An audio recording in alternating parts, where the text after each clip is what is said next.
Okay, and everything should be up and running. Wonderful. And it's pulling from the correct audio device. Even better. Okay, so... Yeah, okay, it's original. So, where we left off, the party had just returned back to the creamery, with us ending off on a rather interesting interaction between Xavier and Marcel. If you guys remember what happened there, I'm sure the party does. And your rather interesting venture out into your first actual settlement that you've experienced. And so, where are we going to start off? That is a question I probably should have answered about 3 hours ago. But I was being moody. Teehee. So we'll start upstairs. Marcel. Yeah. You are the first of the I slept in to wake bed up. at night. Yes. Is he holding me? No. No. Is he in the bed still? No. Oh. Motherfucker ditched me. No, you Is he in the room? Yes. Okay. So you wake up. You look. Good morning. Following your train of thinking there, you look to your left, where he was. It is empty bed space, but you have the entire bed sheet to yourself. Standing across the other side of the room, looking a little bit startled and confused as to why you are there, is Xavier. Mostly dressed.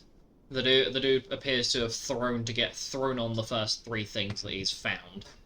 It's quite comical how misshapen. Marcel's going to take advantage of the opportunity presented to itself. Sorry, that has presented itself with an empty bed, and burrito himself up in bed covers. To which you get a frown of abject confusion. I'm going to say good morning.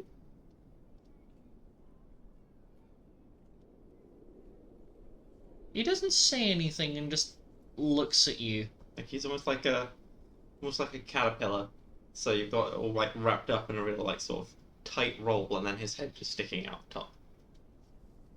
And he's looking at you with, once again, with that abject confusion as to why the hell you're there. Do you mind muting your device? Have you lost your voice? Hello? What are you doing?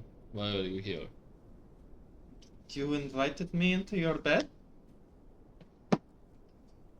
He raises an eyebrow. I can go if you want. Duh. Oh, okay. And he gets up. Well, I tend to get up. Roll insight. 19 on dexterity. And on insight, oh, even better. That is a 20. He's not being honest.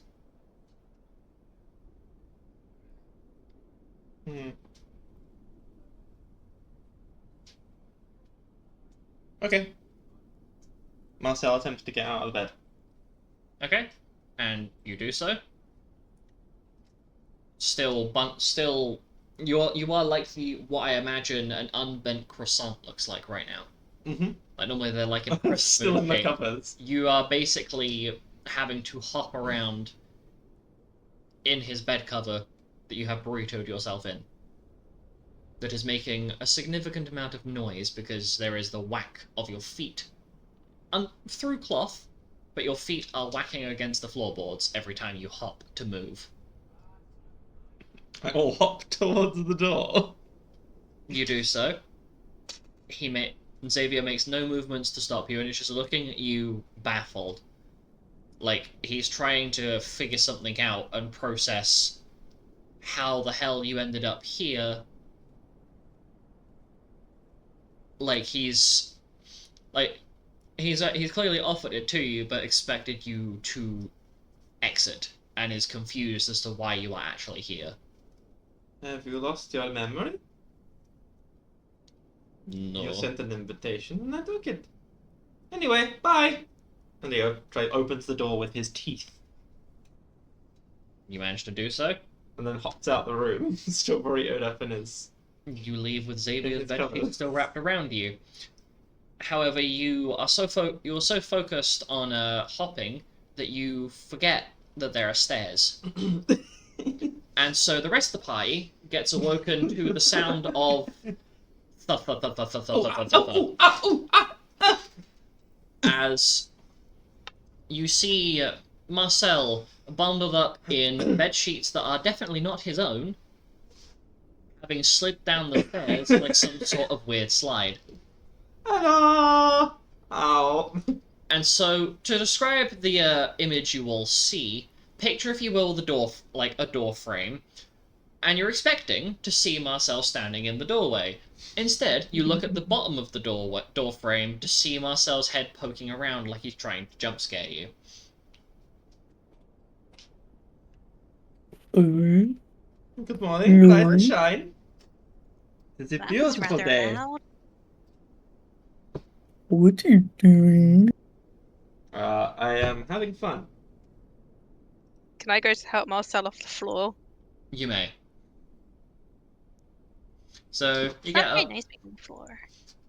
and you notice that you realize these bed sheets are not his. Because, to So we have describe... bed sheets.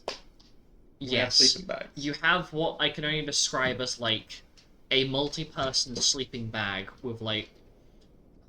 Oh, I'm trying to think of how I would describe it. Like, the same... Like, you know when they have those little flyers with the, like, pull-off tags? Mm-hmm. Think one of those, but, like, a sleeping bag, so you have individual segments that roll up on themselves. So you're sharing a bed, but you're technically not at the same time. Okay. Makes sense. However, that is not detachable from the rest of the sleeping bags. Yours is noticeably empty, but you are wrapped up in bed sheets that are unfamiliar to everybody else. I mean, he's not going to make a big fuss of it. If someone else makes a big fuss of it, otherwise he'll just continue his day. As if nothing has happened. Oh, I'm curious why Marcel has just fallen down the stairs. And as you have approached, you have spotted that he is burritoed in a mysterious blanket that... I don't want to call it mysterious because there's nothing special about it, but a blanket that you have not seen since your arrival here. Huh.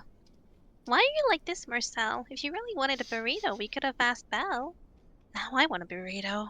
I am the burrito. I'm very comfortable. Apart from the bruises. That's not very comfortable. But who wrapped you up? Me? You wrapped yourself up like this and then threw yourself down the stairs? Brilliant. I forgot the stairs were there. This plan Oh. was foolproof, apart from the fact that gravity exists. I guess that makes sense. Makes perfect sense. I see no flaw in your logic. Now, can you help? I want a burrito. I want a burrito now. I'm hungry. We can ask Belle if she has any burritos. It's a bit of a weird breakfast food, but we can make it work. Burrito! Burrito! Nobody tell Marcel breakfast burritos exist. Oh my god. Nobody tell him. Please. They do. Okay, so... You're getting up, you're sorting yourselves out. Florian, make me a scent-based perception check. I have advantage on scent-based perception check. You do. Yay. I'll get 2 D20s. 2 whole d20s. And then he proceeds to get a nat 1 on both of them. Oh, don't say that.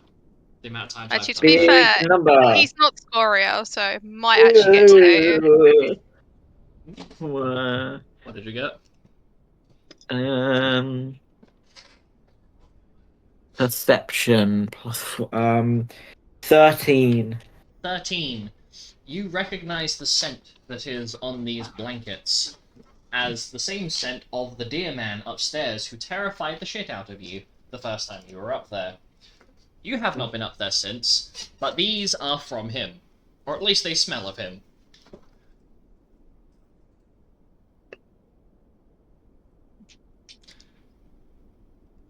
And you recall yourself and a couple other members of your little group trying to stay awake to catch Marcel sneaking off.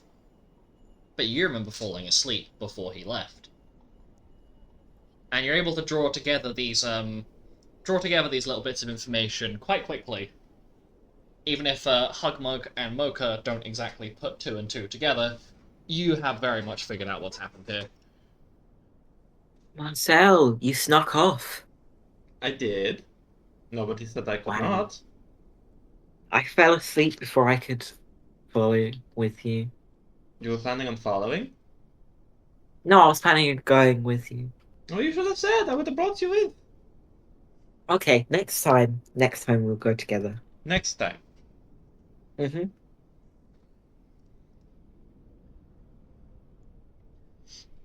And as you guys are having a Am I little taking chit bludgeoning chat, damage from falling down the stairs? no, you're fortunate enough that These blankets have cushioned me sufficiently, Yes. and I didn't land on my head. you notice that the material that they are, think like a duvet if it had like, or multiple duvets inside of one cover. They are heavily padded. Triple V. What a. But no, you notice that these blankets are heavily padded, but are strangely lightweight. Like, you can feel the weight of them, Mhm. but it almost feels as though they're not there when you try and put pressure against them. Hmm. And then the world starts spinning. Hmm? Before you are unceremoniously dumped onto the floor. Ah! Well, Mason. Xavier. Xavier. The dear man has left his room, now fully dressed, bar his cloak that you've seen him wear the last couple of times. Looking rather indignant. I'll be taking my property back, thank you. Okay. Little Oh, hi, shit. Xavier. Little shit. You Hello. did not say that I could not have it. No, but You you had don't... ample time to protest. Sorry, I was trying to figure out why you were in my bed. Because you said, do you want to get in my bed? Get in And my I bed? went, yes, please. your Yes, please. bed? And then I was in your bed. I did not think that And you now were I am going here. to sleep there. It's like What else do you do in bed? He takes a second to process Most innocent, sweet smile. the question, looks at you, and just scowls. Shut up. For your own sake. Take your mouth, close it, do not speak again. Okay. Wait. Oh, shit. And you can hear him, you can hear his hooves I didn't even mean to on do the that. planks as he goes back upstairs. Shut up. Keep your mouth shut. Okay. I'm going to explain. Fuck that one up. You slept with Xavier? I slept adjacent to Xavier. Mm, They sound like such good friends. He tolerates me. mm, It's a step up from what I was at like yesterday. So, I guess so. Yes, friends. my mum slept with someone once, and then she had me. Wait, is that how that works? Oh, Marcel! oh no. Marcel! Florian, help. I'm trying to. I'm Huck, just pictured in my head fucking Helga which- trying to explain that. which one of Don't them? worry, Mocha. Marcel will not become pregnant. So Marcel's Xavier gonna will? slip on his ring. Marcel's going to slip on his ring. Rolling a. Oh. Oh, sorry, that's really fucking funny. Just picturing like this conversation and then knowing at Rolling some an point. 18 with sleight of hand Yes. to slip on his ring. To And do nope what? the fuck out of the situation. As I am now no longer trapped by the bed covers. No, you are not. Where are you going? Away from the conversation about In which male direction? pregnancy. Back upstairs? Into the kitchen? Into the kitchen. We'll say into the kitchen. Well, roll perception. Can I smell him out? Perception? Yes. Without catapulting your dice at me, sir. What did I It's a roll? 7 on the dice. Oh, that's a 14. Hit my dice in the process. Watch me roll a crit against you at some point in the near future because you did that. Insult my dice. Anyway, So I infuse my bad luck from my dice onto you. yes. And it counteracts. Anyway, Diffusion of bad luck. you go towards the kitchen, and you are a little bit too focused on sneaking away from the conversation and trying not to listen to the conversation that you walk straight into a wall of moo. Which one? Mason, Oh. who was about to come in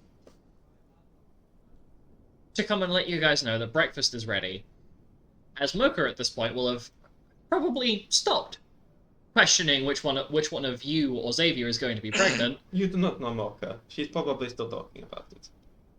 Not the moment that the smell of bacon started wafting into the room. Ah. However, you were a little bit too focused on trying Bacon to is explain. not a burrito. You can put bacon in a burrito? I suppose so. Anything is a burrito so long as you put it on a tortilla. Including And- me. I was a Mason burrito. looks at the ground, looks at his like lower half, very confused as to why he's just felt this invisible force hit him, and looks. Marcel does not elaborate. He looks very baffled. Just moves off to a corner of the room. Still invisible. Can I look for him Let me check something. with my because- nose? Give me 2 seconds. I want to check something because that may actually be possible if I can spell should be. properly. Is he in the doorway or can I slip past him into the kitchen? He is in the doorway. Shit. Between his legs? How big is he? He's 8 foot. If So you I can slip crouch, between his legs? yes. I'm gonna slip between his legs. Is anyone else in the kitchen? Bell. Ah. Unfortunately for you, this man is wearing a loincloth instead of his normal overalls. I'm going to He's choose wearing- not to look up. He's basically wearing a combat loincloth that is common of tribal Bovians. So he sees the flaps of the loincloth move, and reaches down and tries to grab hold of you. Yes! What did you roll? What would that be? Just deck save or Yep, straight deck save. Okay.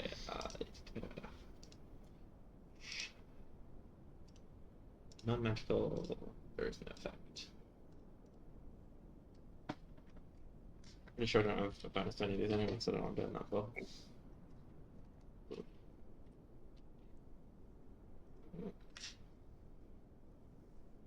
$25. Yeah, you manage to evade his hands. However, you do get a pair of butt cheeks dropped on your back, which makes you fall face first into the floorboards. Why is he sitting on me? Because he's having to crouch down to try and grab the thing that's trying to scuttle between his legs. So as he's crouching down, This is a weird way for him to discover that I can turn invisible. yes, it This is. is a very weird way. And Florian, you're not. I don't even need to get you to roll passive perception because the effects of vanish, the spell, does not cover scent.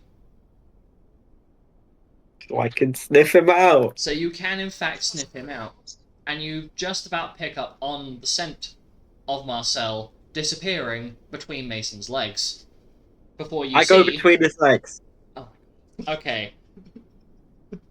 And as you Can I get some pepper from the pantry? as you do so, Stop him from being able to sniff me. as Mason is standing back up, he lifts one of his legs up to try and basically make sure he doesn't step on you. As you scurry between his legs like an aggressive cat, you're like sulling Like a between cat them. chasing a ball of yarn. Yes, and he looks really confused. Well, this was not what I was expecting. Meanwhile, says breakfast is ready. And he looks around trying to figure out what was going on. Stops, goes up to the stairs. Come on, you two. And you hear a few hooves against floorboards. Is Belle looking my way? She is, as you arrive, yes. Okay. Because she takes one look at where you were and scoops you off the floor. Where I was? Mm-hmm. What do you mean? Well, because you got hit by cheeks as they came down. Was there like a little On bit your of dust on the floor? Yes, there was a So little when- poof of dust on the floor. Along with a thud. Yes, because unfortunately, the effect of this ring give you invisibility like the vanish spell. That does not make It's It not makes you greater visible. invisible. No, it makes you impossible to see, but you can still be heard, smelled, or any surface you interact with still interact as though you are physically touching it still. So that little puff of dust is enough for her to come over and scoop you up off the ground. This reminds me of the other thing. Do I happened- find him The thing first, that or happened in the does previous Skeleton? campaign with Penton and Libidine. Where he plapped into a wall and you just see a cloud of dust before he embarrassingly wanders away. Anyway, back on track. Did I get him? So Did I get him first, or did Belle get him first? Belle got I'm you in the first. air. I'm going to take the ring off and say, "Hello, Belle. She looks at you. Look at this cool thing I got." She looks at you with a slight amount of Okay. disapproval. Oh, sorry. She looks at Florian, smiles, and seems to find his antics amusing. You, however, she's not pleased with. Why? Favoritism. As she sits you down at the table, and with a very firm pat on your shoulder, looks at you. Sugar, Mm-hmm. no turning invisible in the house.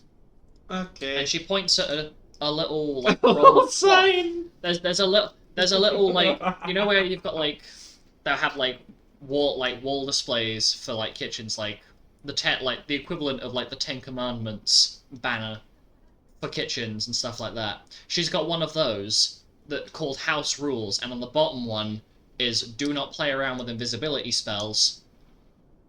And it has a name. It has a scratched out name on it that's written in Bovian. Or is it Bovian? No, it's not Bovian. It's fucking... what's the language name? Written in Giant. Oh, people. Oh. You have broken one of the rules of her kitchen. Thus why she is displeased with you. Not because you're messing around. But you turned invisible in a kitchen, and you realize the error of this the moment that you see the size of the knives in her chopping block that are currently... she is midway through the process of sharpening. Was it in case you trip her over? Yes, While she's while holding a she's big knife. holding a large knife. Right. Sorry. I did not know. They were talking about either me or Xavier impregnating each other, and I thought it was weird, so I tried to get out of the situation. You get a slow blink in response.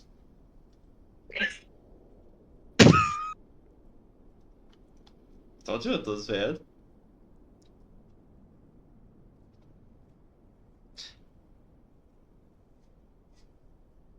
And there is a long awkward silence. As she's just looking at you, I'm blinking. blinking to try and process what you've just said. And then remembering the short interaction you had with her the night before. And how she thought it was strange. And she's very clearly clocked on to what happened the night before. Because she didn't see you in your bed either. And she was the last person to go to sleep that night. She was up tending to some of the remaining creamery bits and pieces. Round out duties for the day. Did you sleep in his room? I slept in his room, yes. In his bed? Yes. And she almost looms over you as she puts her hand down on the table and rises up a little bit. I slept adjacent to him. You didn't get up to no funny business, did y'all? No. Like just like a little crossing his heart sort Roll of thing. persuasion. Shit! This is serious business. Marcel has been evicted from the Big Brother house. Did you get that one? 5.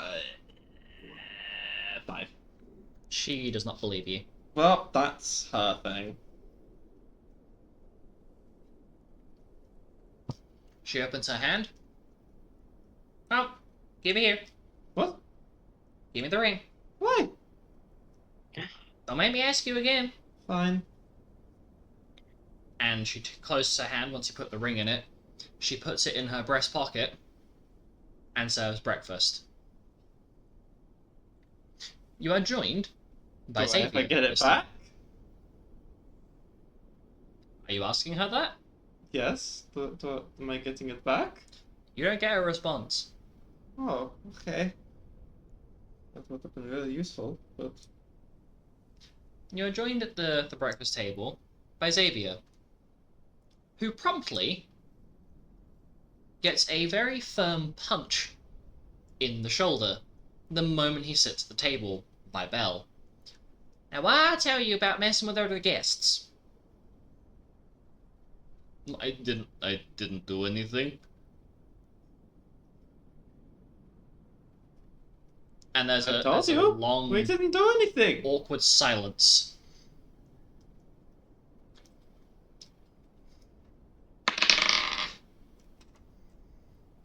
I'm persuasion again. And you kind of watch as Xavier basically talk through what happened. And Belle looks at you, looks at him,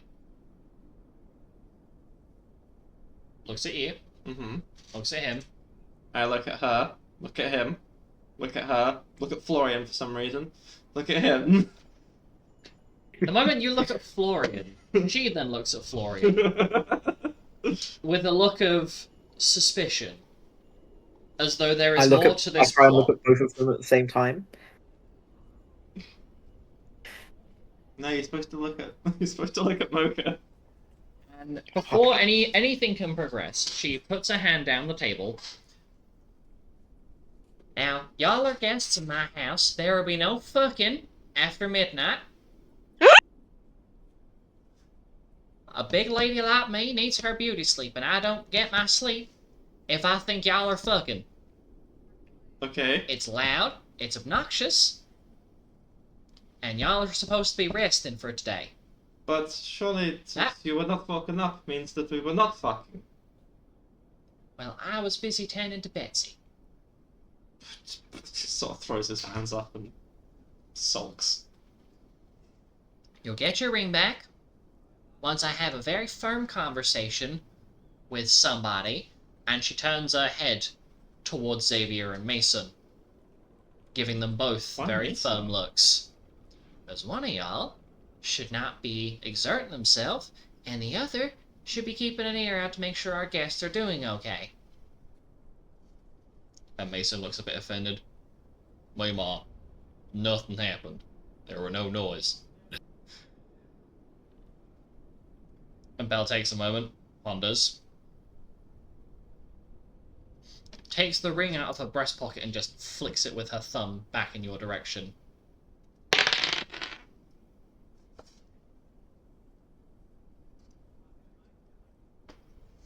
That's 18. You managed to catch it. She looks at you both with suspicion. I'm gonna give you the benefit of the doubt. But no more midnight visits. If you're gonna do anything, you're gonna go and have a little chit chat. You're doing it before nighttime. Aw, Understood? Yes, pal. I wanted to come next time.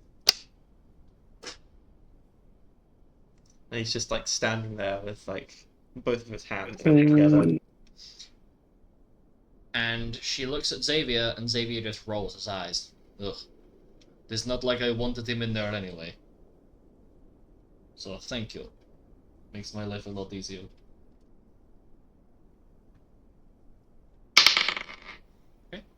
Make it sound like I was not wanted. Whatever.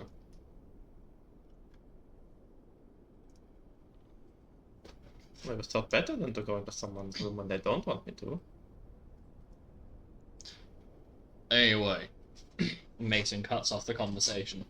We were supposed to be going up to see what's left of your home, right? Yes. They were. Yes. Well, I suppose I can get the cart ready in a few minutes, and we can head out if you want. That would be great. Mm-hmm.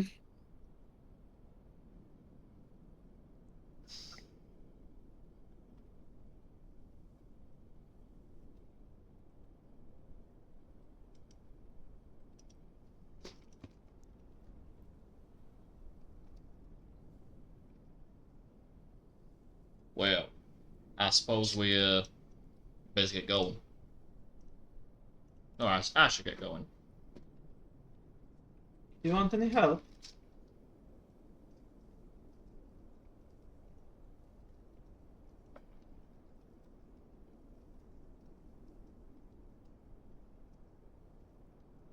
Well, I suppose so.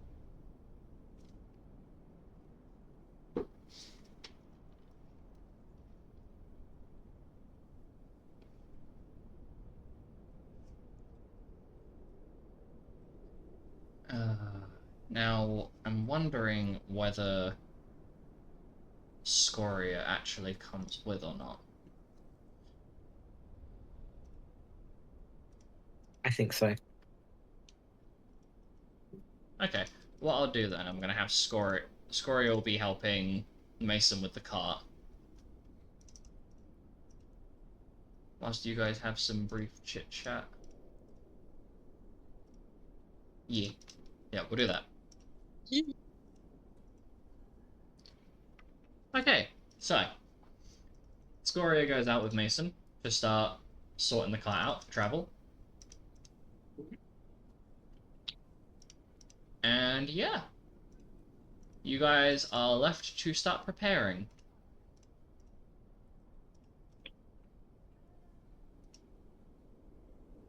Should we pack some food All the food, all the leftovers. and bring enough water and maybe some sleeping bags?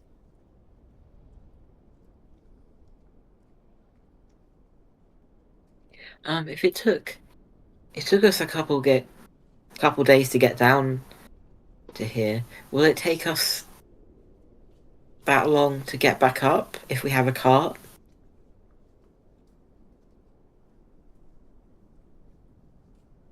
I don't know, but it's best to be prepared. Mm-hmm.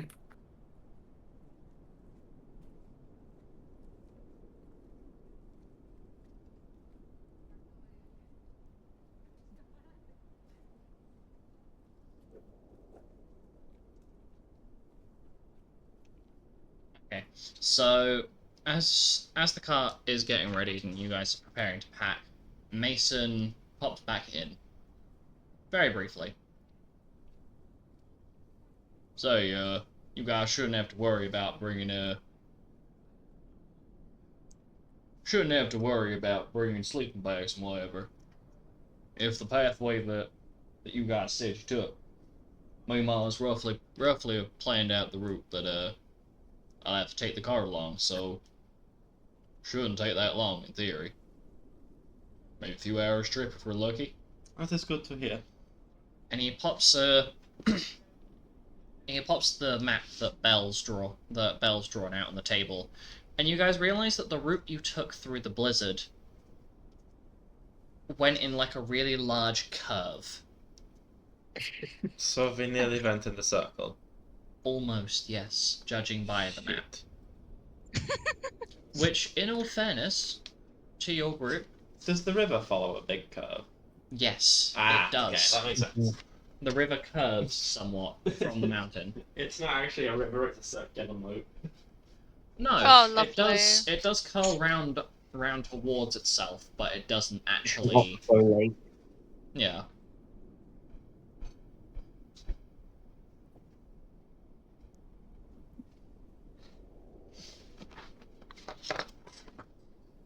Okay, so Mocha, if you pack rations and got some anything else we should bring?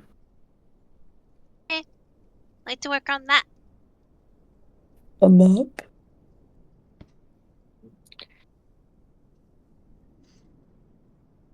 Sorry, I was on doubt. What is happening? We're getting ready to go. I'm gonna take a look outside and see what the weather looks like. Like, look at the clouds and just Is it good? big storm clouds. So the weather outside seems surprisingly fine, all things considered. Like, it's surprisingly clear weather.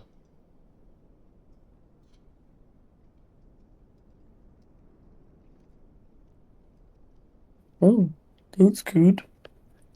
Should, well, I guess none of us are really gonna burn, actually. I was thinking about sun cream. Let me grab the map. I don't think Okay. we need sun cream. I don't What time think I of year need is sun it? cream either. It's I don't exactly burn with my green skin. in December. It is in December currently. That's a very good point. Green skin? Do you burn easier or No, I harder? don't know what sun is. So, an interesting little factoid for you is that orcish skin has a very similar melatonin situation to regular human skin. The darker green they are, the more I guess melatonin they have will be the correct phrase for it. Huh. So they get darker green skin, which unironically means that they have more resistance to radiation. So their melatonin is green. Yes. Interesting. I So just instead tan of a different color to you. Yeah. So instead of it being like the typical fashion we're used to melatonin in humans, for orcs it's just lighter to darker green. Unironically, that's just how that works. I'm That's gonna get a tan. Fun fact: I learned that from having to do research on frogs. Oh, for God's sake! I can hear it happening already. Unironically, like We don't need another frog licking incident. Not another one.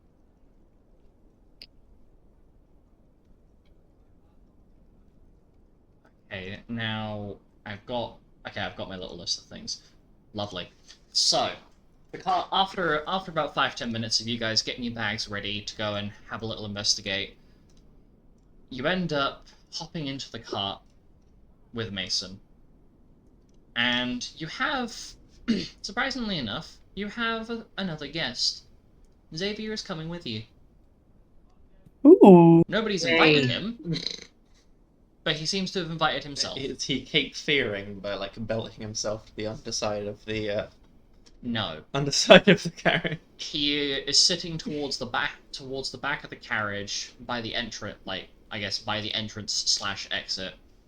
Did he tell me he was going to come with? I forget. I think he I did. think he He may didn't. have tried to invite himself at one point, but I'm not certain, as a lot has happened this week, so I have not had the chance to review my notes. That is perfectly fine. Smiley face. Anyway, so a few hours pass from getting into the car back to where your home is. The embers have died out, and the place seems more like a hollow shell than it was before. Does it still have an upstairs? Yes. I was unable to go upstairs before. Can I go upstairs now? Well, you get out the car, Mm-hmm. you dismount, and start searching the place. Mhm. Upstairs, I had to make a wisdom save to go upstairs. Yes. That's that this time around, there is no such compulsion to prevent you from doing so. However, I am going to find out what everybody else is doing first. Okay.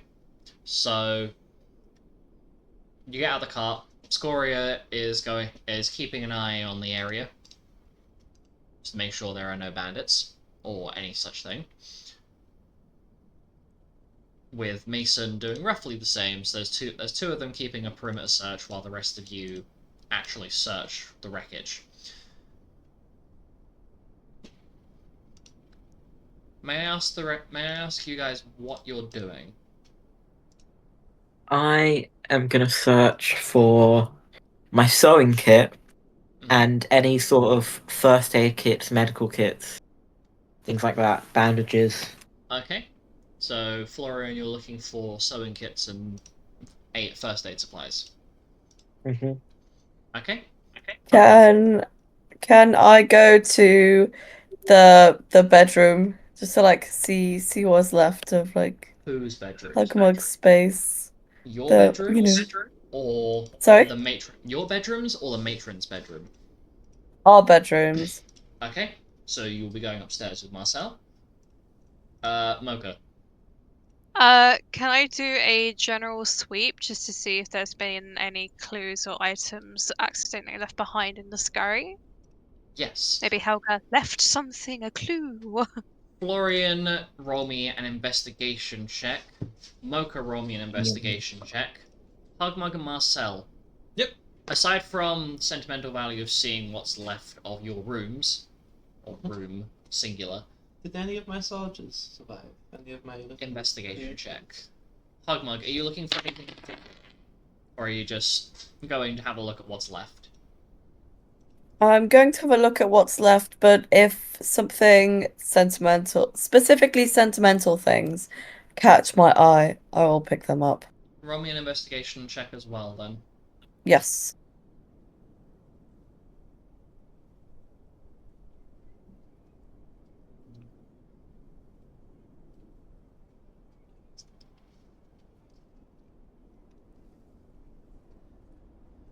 Okay, so 15. Oh, sorry. 15, and Marcel, what did you roll? 14. 14. So you find some of your little wooden soldiers miraculously survive the fire. More importantly, my whittling tools. Your whittling tools, I will have to have you roll a different investigation check for that, but you do find that your toy soldiers have survived. Hugmug, you end up finding the first. Did you just catapult your dice I over the just tried to desk? put it back in the thing. Missed. It bounced off and went behind the desk. Oh my god. Okay. I'll be back in a second. Whilst Marcel is digging under the desk, Hugmug, you find some of your old jackets and robes from when you were just a little and buried away in the bottom of the box, where Helga had kept them as like a sentimental display of how big and strong you'd gotten over the years. Those have mostly survived the fire. There are a couple of them that seem a little bit charred, but of sentimental value, that seems to have survived. Ooh. I'll pick them up. Okay. And with...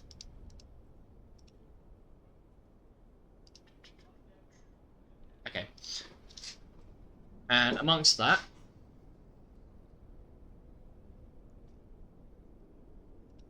Marcel, what was your second investigation roll to find your 14 again. 14 again. Okay, so you do manage to find your whittling tools.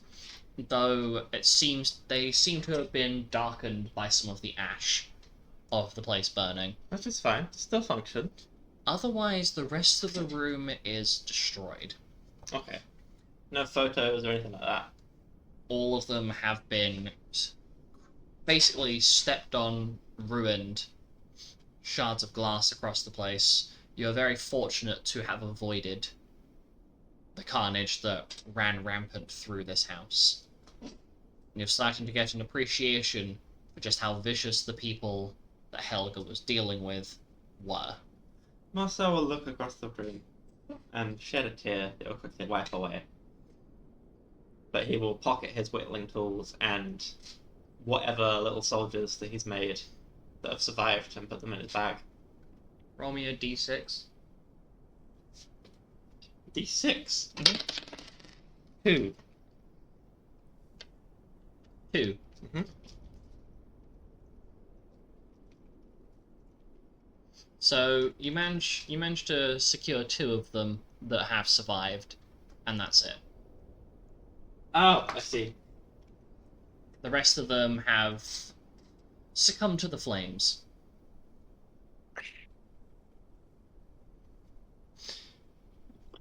Meanwhile, Florian, what was your investigation? 18. 18.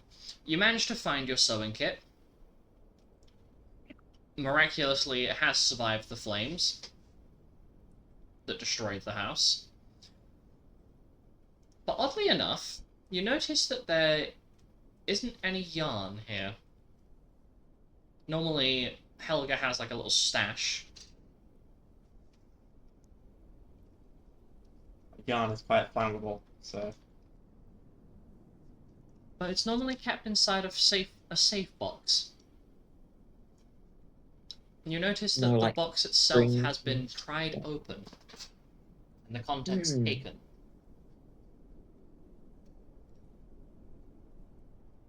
And all of the first aid kits and things like that have been ransacked. And you know where they're kept, and they're normally kept pretty full, because Helga is a little bit overcommitted to making sure that you all have access to little bits of healing, especially if you accidentally cut yourself on, say, your own sewing needle, and don't want to admit that you accidentally prick yourself.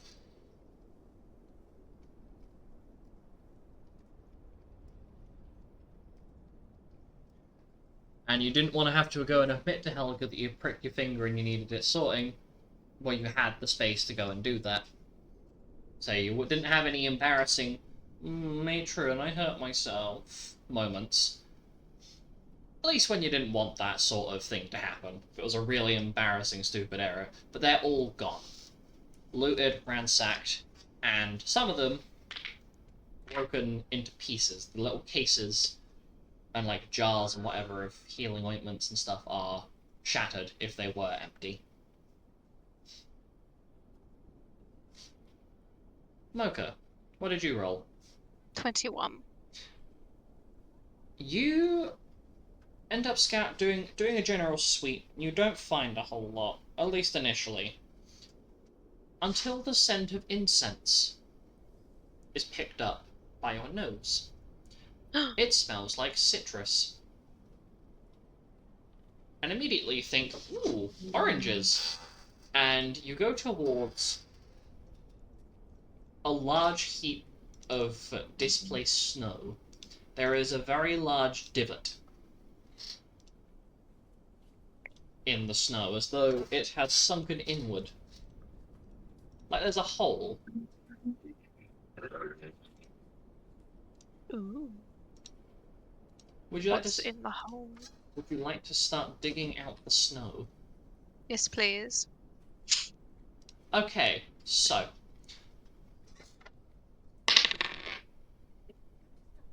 roll me a d20. Just a flat Just a d20. straight D20. Yep, 17. 17. So you start digging into the snow with your battle fork, flinging out snow behind you and just catapulting it everywhere.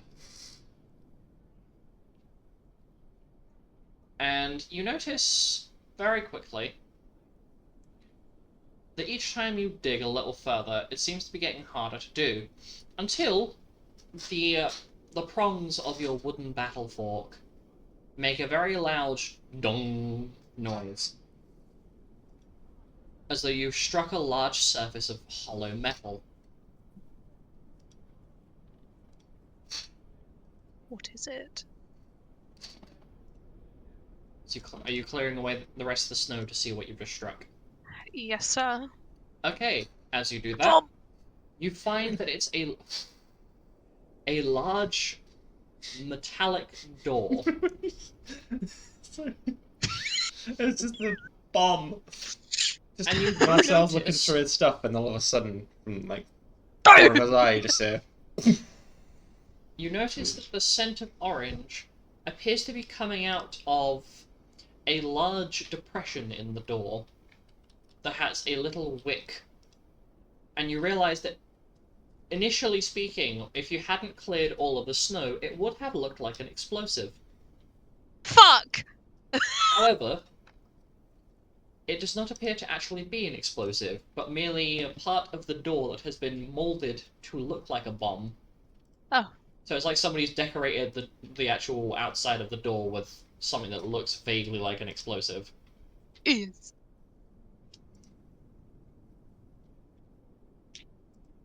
Bomb that smells like oranges.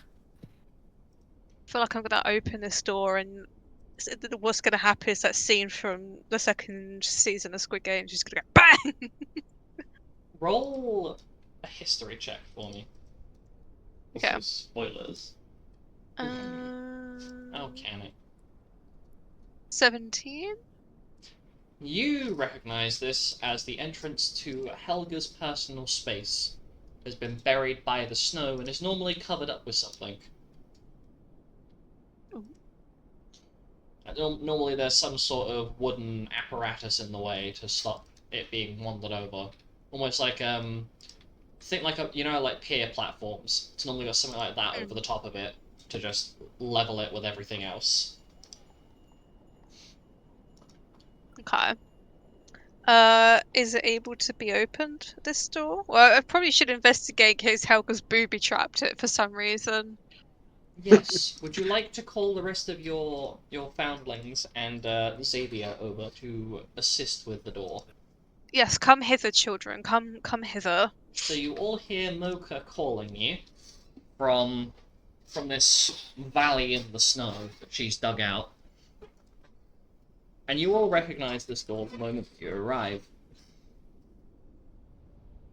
Specifically, one of you recognizes this with an intense level of familiarity. Because one of you has attempted to breach this door before, after being taught Oh, that no. pressing boundaries is sometimes okay. You will know who I'm referring to. "Oh, I believe that is me." It is. Yeah. Of course, it would be me. Problem child. Problem child is also favorite child. So, You love me because I'm difficult. Xavier approaches with you. So this is the place. Yeah, I have been here before. Did I ask your opinion? I think not. Okay, wanted to be a dick about it. Oh, I was curious.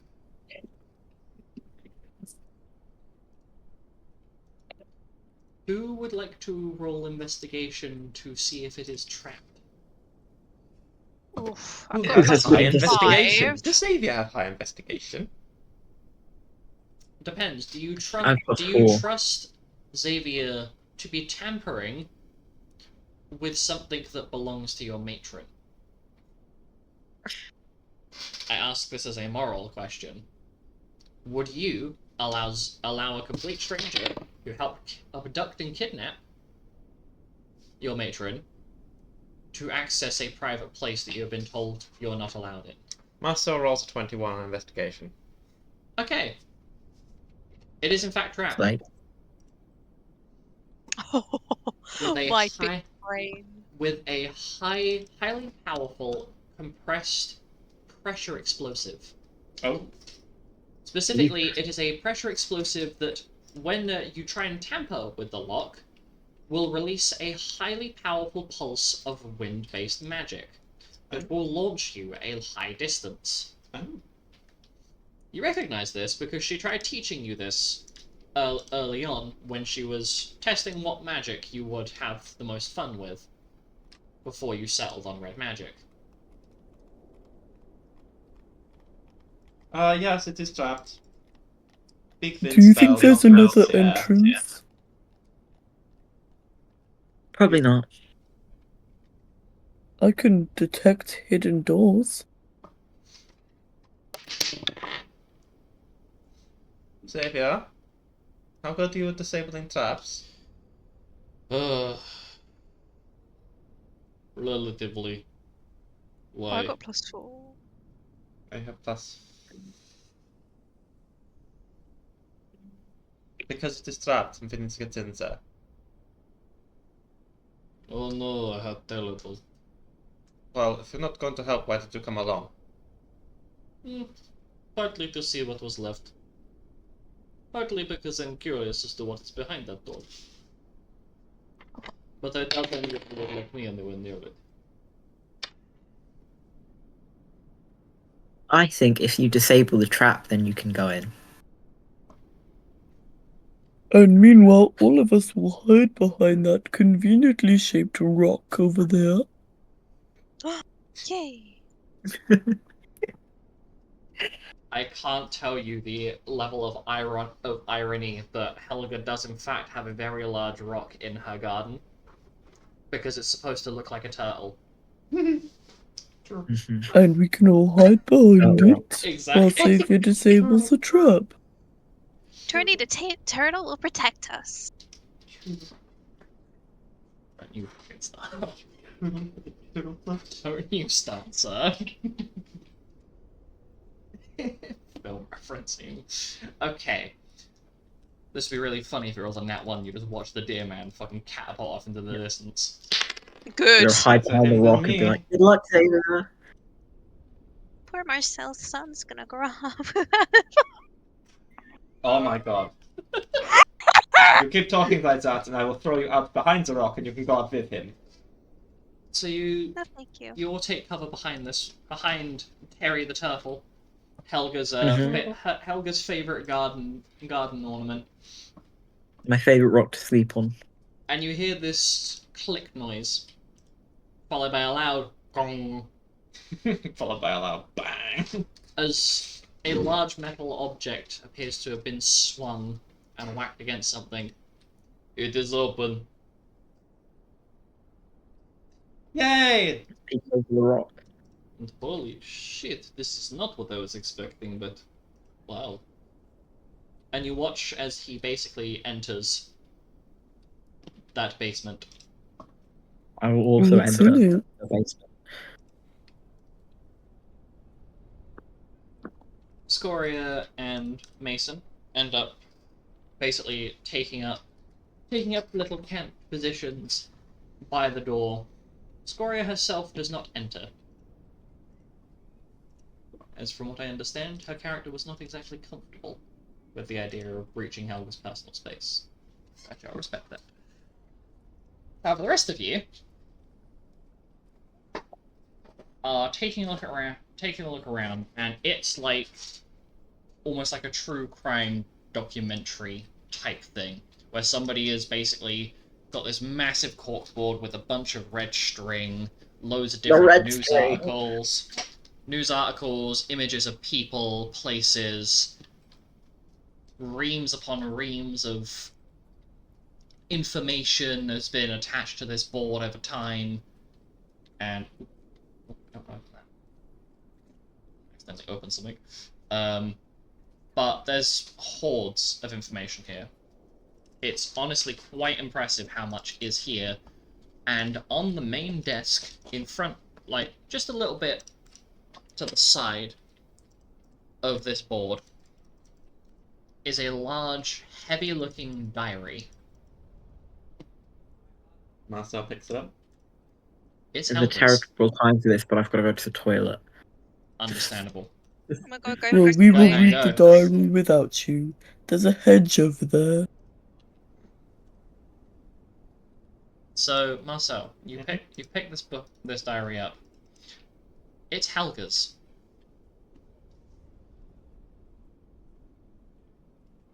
Mhm. Are you going to open it?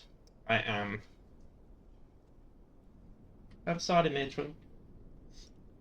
So you open the book, and it is a complete summary of her life as an adventurer, with all of the grisly details. You recognize some stories that she's told you in the past, all of which have very large sections of information missing. Where your matron was fighting as a powerful evil man as part of a hired contract. Mhm.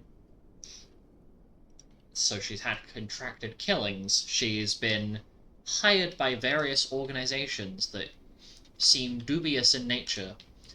And the last organization that she was hired by had paid.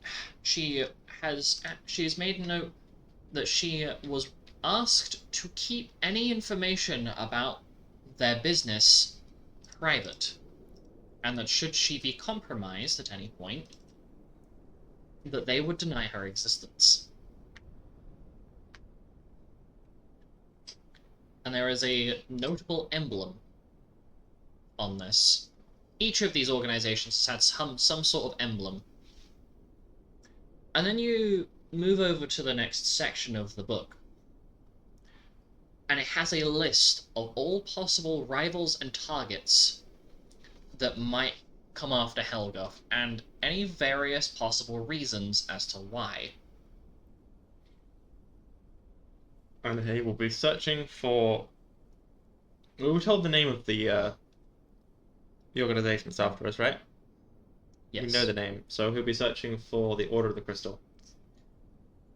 There does not appear to be any specific reference. Is there a mention to? Oh god, Lux. Yes. There is, in fact. Archduke, isn't it? Archbishop. Archbishop, sorry. Lux Volifde. What does it say? What's his entry?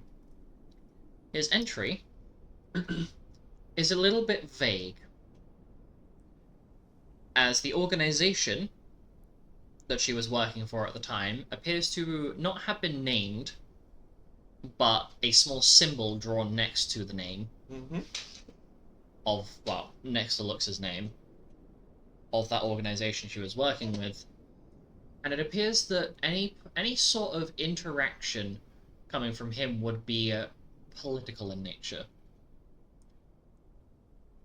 And you can see where her continuity plan as to what's going to happen, she has fully predicted every single event that has occurred up until this point.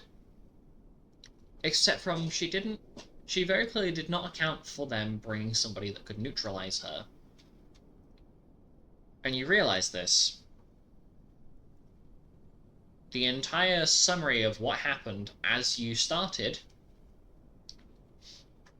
so the raid on the house, the destruction of property, the attempt to kidnap her, she'd had this all figured out. Mm-hmm. But you notice the key point where she has forgotten to account for the shattered antler. Ah. And even in her notes, it summarizes that she doesn't expect either of those two organizations to cross over at any given point.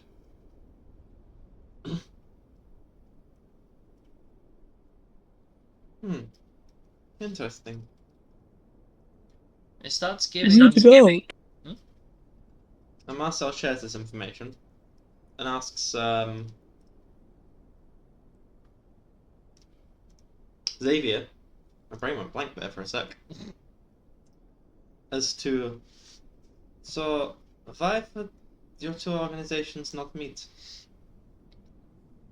Is there some sort of political bias of some kind? I don't know, genius. Why would I, a member of of a globally known hitman association, not have exactly the best relationship with one of the biggest churches on the planet? I couldn't imagine why.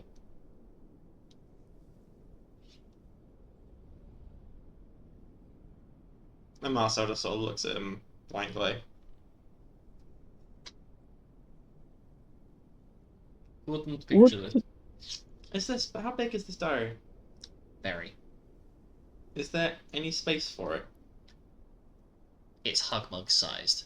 Like, this is something you would imagine that Hugmug would be carrying. It is large. Huggy, I have found her diary. We are probably going to need to keep hold of it, because it's going to be very important moving forward. Would you be able Okay, to carry it? I can carry it. Thank you very much. Is there anything more information I can glean from it? Can we Where can she we could have been learn taken- who the next targets are? Hugmug, roll an investigation check for me on the board with all the red string on it. Can I help? You may. Hugmug, roll with Okay. advantage. So roll twice, take the higher result. 17. 17. You notice that there is a connection between the diary and the big F off corkboard. There is a very strong connection, in fact. As the biggest target, the one where she expects this religious organization to come after her, is the one that she's corked on the board. And you notice that the last point that she has made, the most recent one that's at the surface, so imagine like there's loads and loads of layers of like different papers, and the one that you end up settling on is the one at the very top of this, and it has a very familiar looking emblem of a marigold in the same shape as the marigold emblem on the coin pouch that was beamed at Mocha. You recognize it. Can I tell the others about it? Go for it. Look at the symbol. It's the same one that Mocha could with the pouch. Oh, good spot, Huggy. It's some religious organization.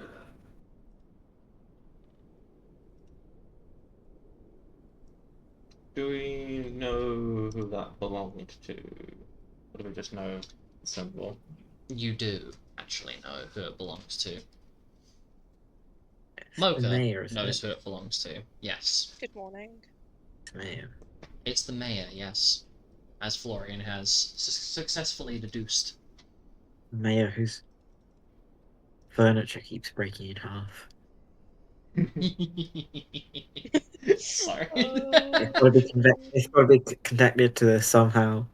Unironically, sometimes I say shit, and then when you guys are like, oh yeah, this genius detail, and I'm just sitting there giggling to myself, because I'm like, I forgot I said that. The offhand comments will Gonna come always up be now. the most on-hand comments in the end. Yeah. I'm still gonna mention it to the mayor personally. We should go find him. Mm-hmm. Perhaps he has more information. Suppose he should. Is there anything else down here besides the diary? And the corkboard? Roll Is an there anything- investigation check.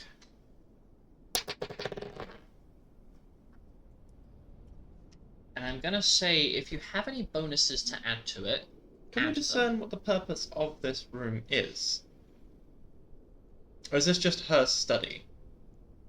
Essentially, her private study. I cannot answer that one for you until you have concluded what you're currently doing.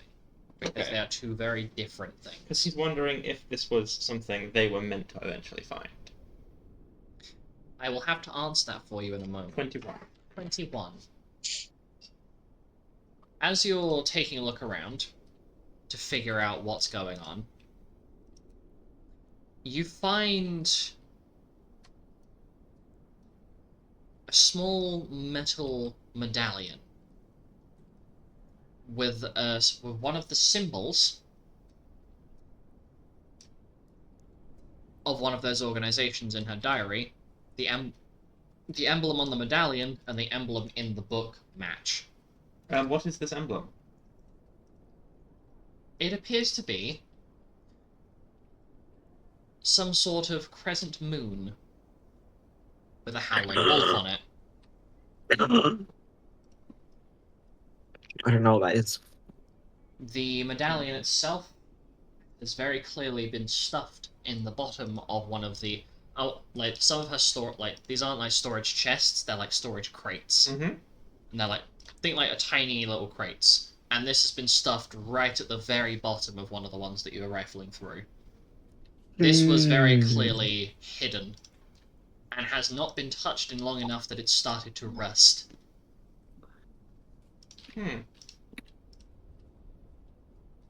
Interesting. I guess Can this I might be what she ask- was working with.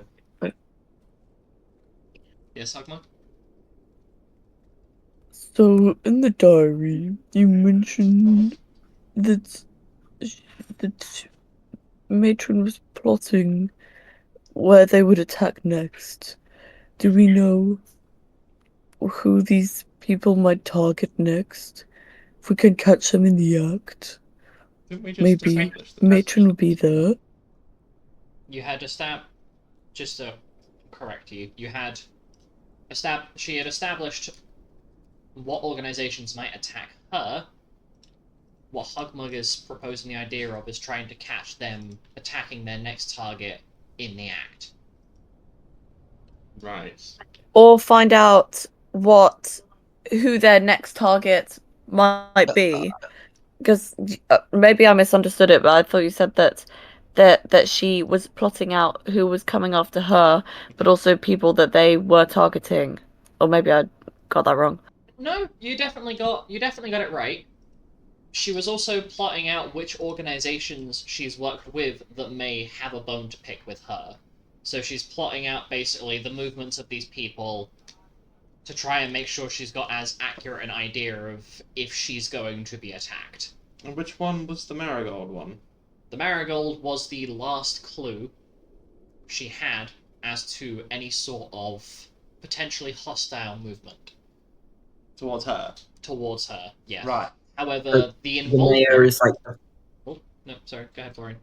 the mayor is like part of the one of the groups that maybe helped kidnap Helga, or is he one of the targets? It's not clearly defined. But if you do a little bit of digging through more of your matron's personal belongings, you may be able to discern it. However, that will require you to make a wisdom check to push yourself through that boundary. Since, as far as I am aware, Florian is not one to break privacy boundaries. So you would need to make a wisdom check to force yourself to go through her belongings. And since you are the one piecing this information together, it must be you that does it. Right, in case it's not been obvious, Marcel's going to share that he found the medallion. Okay. Actually, he's going to ask Xavier if he recognizes it. Xavier looks at it. Florian, if you're gonna do further investigation, if you want to roll that wisdom check for me now, and I'll get back to you in a couple of seconds. Straight wisdom check. Okay, Yes. cool. So Marcel, you show Xavier the medallion, and he immediately grimaces, looking at it, as though the sight of it is unpleasant to his eyes. What? I recognize that emblem. Who does it belong to?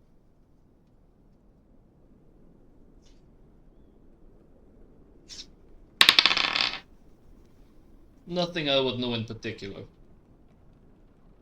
I just recognize it. Why did they grimace? If you want, Insight? you can roll insight. Go for it.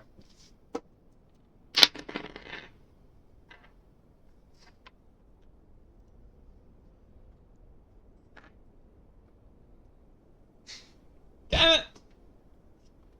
What did you roll? While I was checking my bonuses, while I was turning the monitor back on to check my bonuses, my sleeve caught the dice and it went from an 8 to a 20.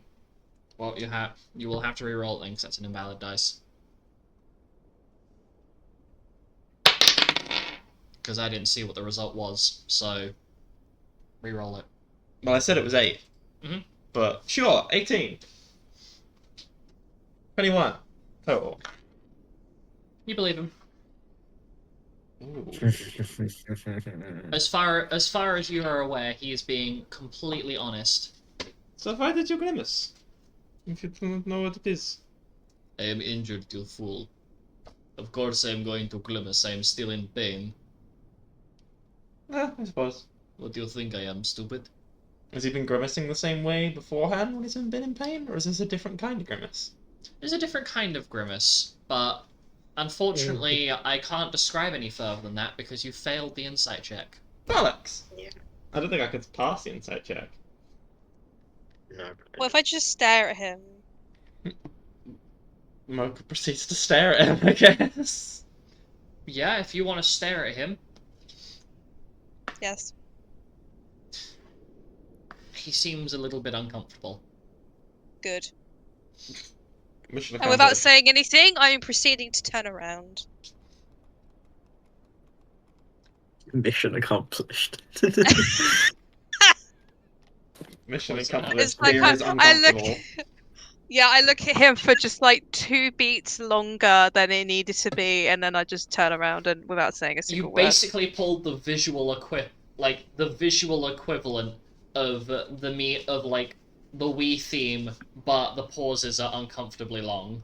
Yeah, basically that. So when it finally hits, Don't yeah, start copying it because I copyright strike. copyright strike immediately. No. No, Monsieur. Spaced out enough. I don't care. I know my luck. It's not. Stop. Ow! Get bopped. The DM has just struck I got that me. wisdom check too, by the way. The DM has just struck me and No. hurt his hand on my leg because he decided to hit the phone. I was like, I'll tap him with my Skin fingers. is Not Wow. in any pain whatsoever. Ow. So I'll give him a brief tap just to stop him from making the theme, and ow, my fingers. I was doing a. What's the word? I don't want to run the risk. Oh my A God. copyright friendly version. Sure. There is no copyright friendly version. Nintendo will smite you for every penny you own. Exactly. I don't Anyway. own any pennies. Yes, you do. Nice. I own pounds. Stop Oh. talking. Anyway. I've forgotten where I was.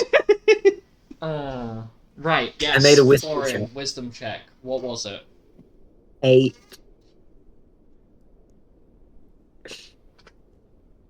You begrudgingly managed to push yourself to do it.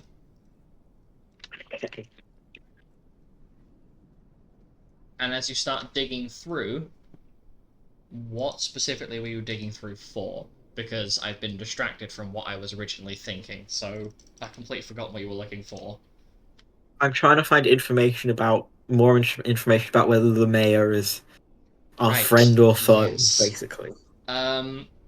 You managed to find a few documents about the recent movements in and out of Wormwood, and it seems as though the mayor is more of a complicit third party. So they're not necessarily with the organization or with the previous organization that would cause Helga to have been hunted, but more of a third party that doesn't want to get caught in the conflict. Well, he's gonna get caught in conflict.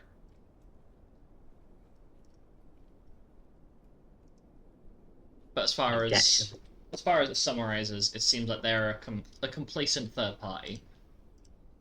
Gonna get his arse.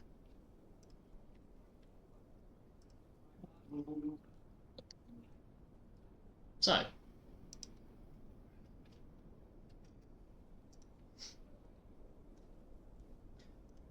what else are you guys doing?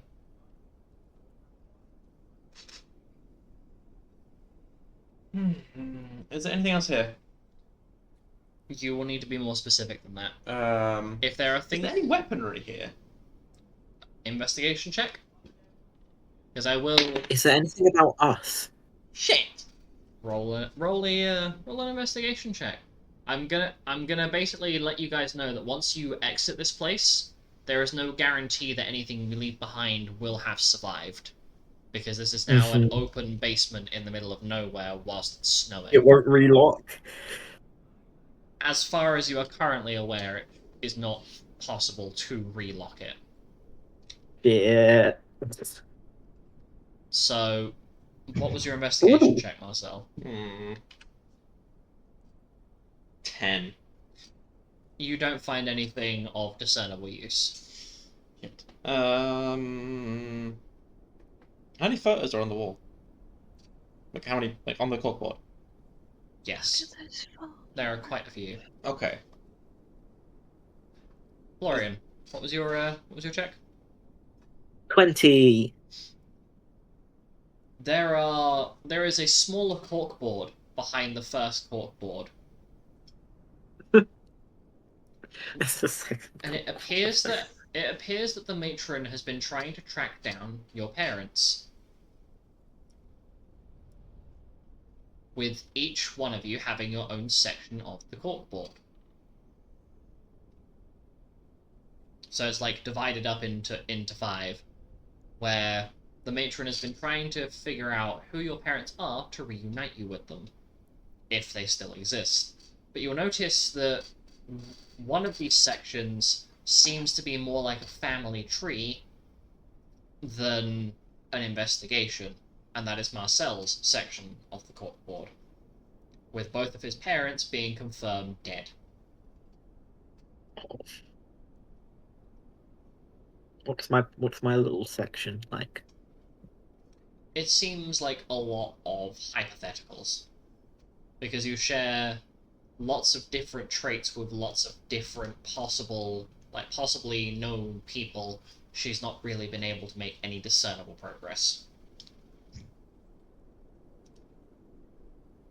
What does Anyone Molly else got say? any certs? Can you say that again for me, Florian? Has anyone else got any certain parents? I can knock out 2 birds with 1 stone here. Yes, Hugmug does. As both of you start looking at his section, the mother has been discerned, not by last name, but by Helga having seen her before, many years ago, but is uncertain of who the father is.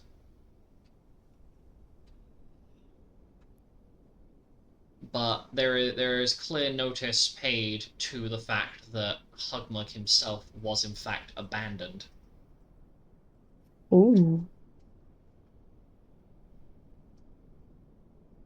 So interesting. Is there anything else you would like to search this room for? Anything that you guys might want as clues? Clues. Wait, do I have a section or did I completely zone out? You do have a section. I just have not mentioned it specifically because it has not been looked at specifically. I wish to look at myself. You have a section, and it appears to have a fair few links, and a couple of crossed out names and a couple of images that have been kind of rolled up and pinned with little notes saying that they are not valid. So I got fuck all to go on. You have the names of the 2 people that are confirmed to definitely not be parents, but not much else aside of that. Okay. You're two people closer to What are knowing they? who What did are it. those names? Those names are Shally and Shalna Consomme. Oh no! Definitely not them. Great, that's good. Both of which it's very clear that she has annotated that she has seen both within the last 6 months on the island of Varnexian. Oh god. Wait, the Oh my. orphan eater? It does actually mention at the bottom of it to steer clear if she ever takes you on vacation from these two people, as they have been known to consume orphans. Oh fuck. So we know Ooh, about the orphan eater now? Yes, you know about the two Quu that consume the flesh of orphans. My two Queen brethren, how could you do this to me? Lads! Lads! Is there any information on potential contacts in Wormwood or nearby towns for her? She For her knows. specifically, She knows who's yes. going to be coming after her, and she knows who the group's going to be coming after. Then surely she would have some kind of connections. She there. has 3 immediately listed contacts for your current scenario. Mhm. One of which is listed as an organization that she doesn't actually have the names of the people there or the organization itself, but more a statement that says something along the lines of "Locate the wolves." Locate the wolves. Hide the dragon. Hide from the dragons. Kids of wolves hide from the dragons. Maybe that has something to do with the symbol, since it is moon. Wolves have moons. I think. That might just be... No, they do. Yeah. The second contact. Is this the same thing it said? Is this the same one that said about not contacting them? They will pretend you don't exist. Yes, this is the same organization. Ah, fair. That might be dead end. There is another Mm-hmm. that's referred to as Lady Sageweaver that makes Who is note of the one who's been helping to supply additional teaching materials. And then there is the final one, which appears to be something more of a hypothetical for if a worst case scenario occurs, to pray to a certain god to deliver a dragon as black as night itself to rescue where she has failed.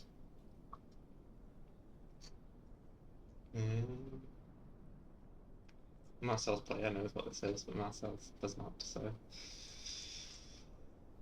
Who will share this information? I can't think of anything else to look for. Does it say what the god's called?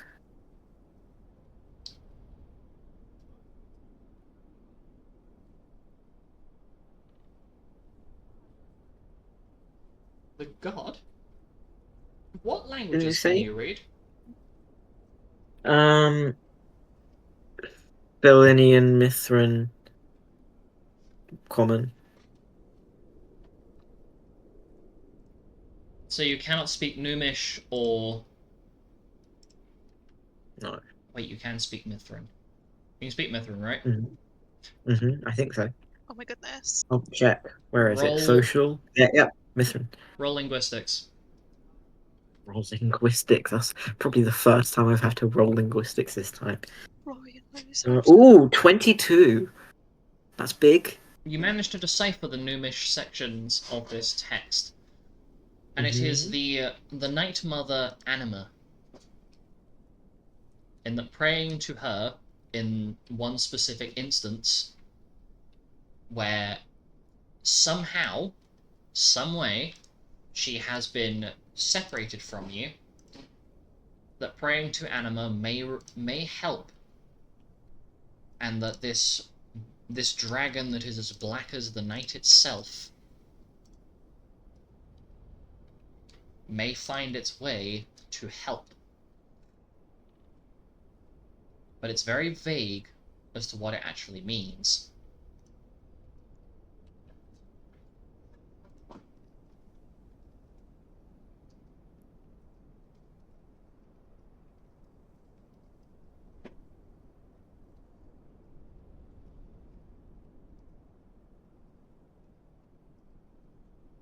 Is there anything else that you would like to investigate for whilst you are still here? I would not an investigation thing, but I would like to make sure that everything that we're not taking, ends up where it was Okay. when we got in. So you're resettling the room. Mm-hmm. Okay. Hugmug, Marcel, Mocha, is there anything else in this room that you would like to investigate for? I couldn't find any weapons. Is there any mention of a weapon stash anywhere? No, there is Damn. not. Since you have already investigated With the for dagger. it... No. Since you have already investigated for it, I will use your prior roll. You do not find anything in reference to weapons, any weapons themselves. Nothing seems to flag up.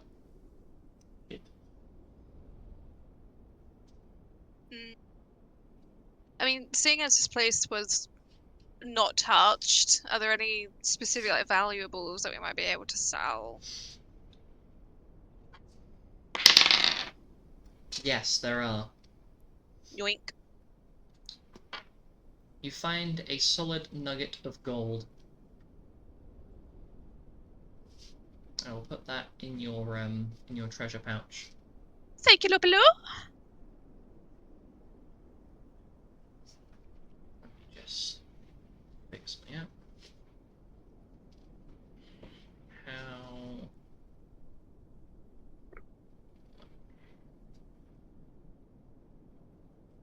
Okay, and then So it mentions nothing about... None of the information mentions about where she could possibly have been taken to. no, it does not. It seems as though every single instance that has been planned for here has assumed that she will not have been taken by surprise. Well, That's a shame. That's how you get surprised, isn't it? Yeah. As every single instance has planned for the fact that this Order of the Crystal organization that keeps being referenced will not hire any of the Shattered Antler. And it also has another instance that you managed to just about catch before the book gets closed. And that is that she has never planned for the instance where the Archbishop himself comes knocking on her doorstep. So both of the possible continuities that she never planned for happened at the same time. Is there anything in there that mentions why they'd be so pissed off with her that they'd bring the Archbishop?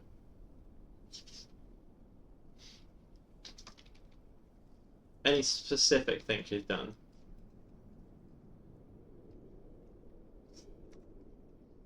You find nothing of immediate note. Well, he's a high-profile target rather than just a target.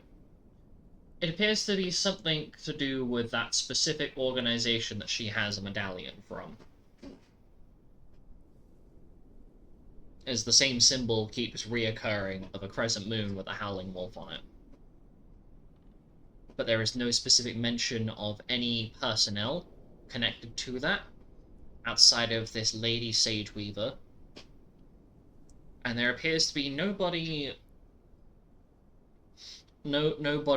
names referenced that might be attached to that woman. And no mention of the actual organization's name itself. It's just a singular symbol. And that But symbol's written in the diary. Yes. alongside the symbol for the marigolds and Yes. all that stuff. So basically, all the information we have. That's a stupid question. All the information we need, we have. Yes. Sure do All the have. information you Otherwise, have, you do otherwise in I'll fact start have. unpinning pictures and folding them up and putting them in the diary. And If that's what you want to do, you may. I don't know which ones to bring though. You have full free will over whatever you wish to do here. About who the next possible target is, and who would come after her, and what the contacts are. Basically, take those photos. I'm assuming they're all photos again. Of contacts, there are no photos. Right. Only photos of places where movements have occurred and people that have been put under duress or targeted. Okay, well, make a note of that and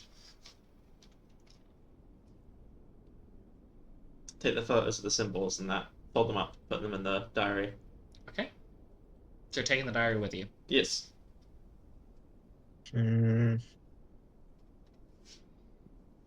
Does anybody have issues with that? Orion disapproves but doesn't say anything. Okay. Is Hogmog not carrying the diary?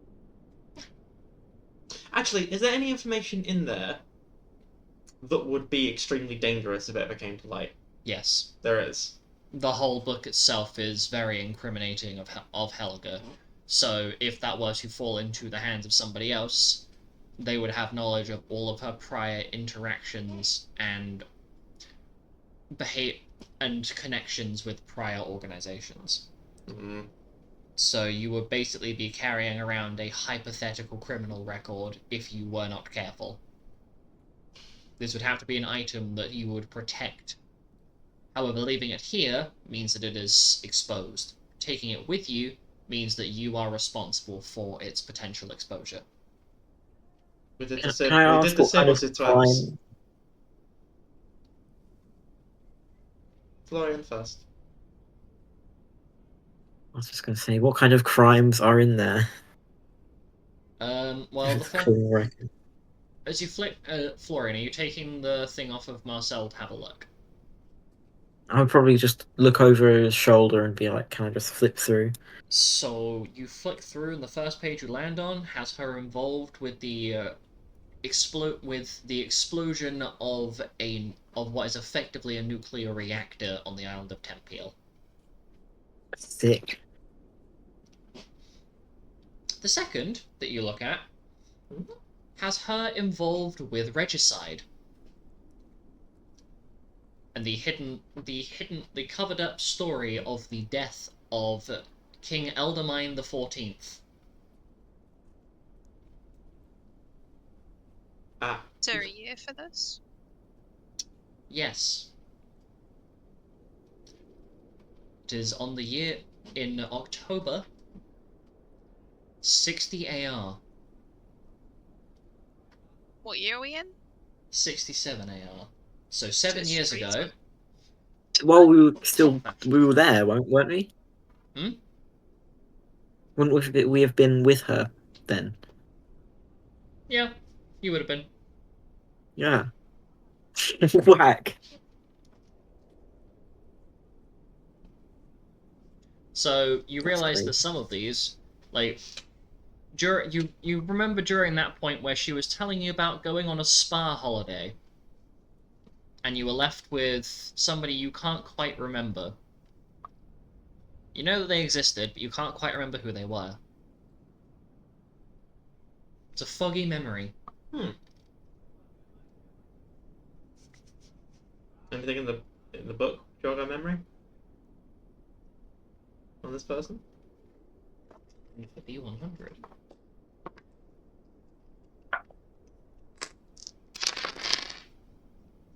Yes, you do find something. Oh. There is mention of the 6 of you. But strangely enough, there are only 5. You can only remember 5 of you. That is strange. But there is mention of a 6th foundling. There's Florian. Mm-hmm. It says there's a 6th person. We have another brother or sister. Why Oh, didn't you tell us about this? What happened to them? And you will notice. Maybe they just grew up and left. And as you say that, Florian, there's a collective awkwardness that falls upon you all as you realize that none of you can recall who this was. You don't even remember their name, their face, what they sounded like. But it says 6 of them, so they were there same time as us. Yes. But none of you remember who they are. It's almost as though they've been erased from your memory. This is really strange. I don't know what to think about this.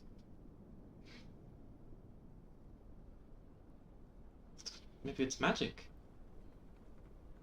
Xavier, What? does there exist magic that can remove people's memories? The... Because it says we have a 6th sibling, and we don't remember them ever existing. Must suck to be you, I guess.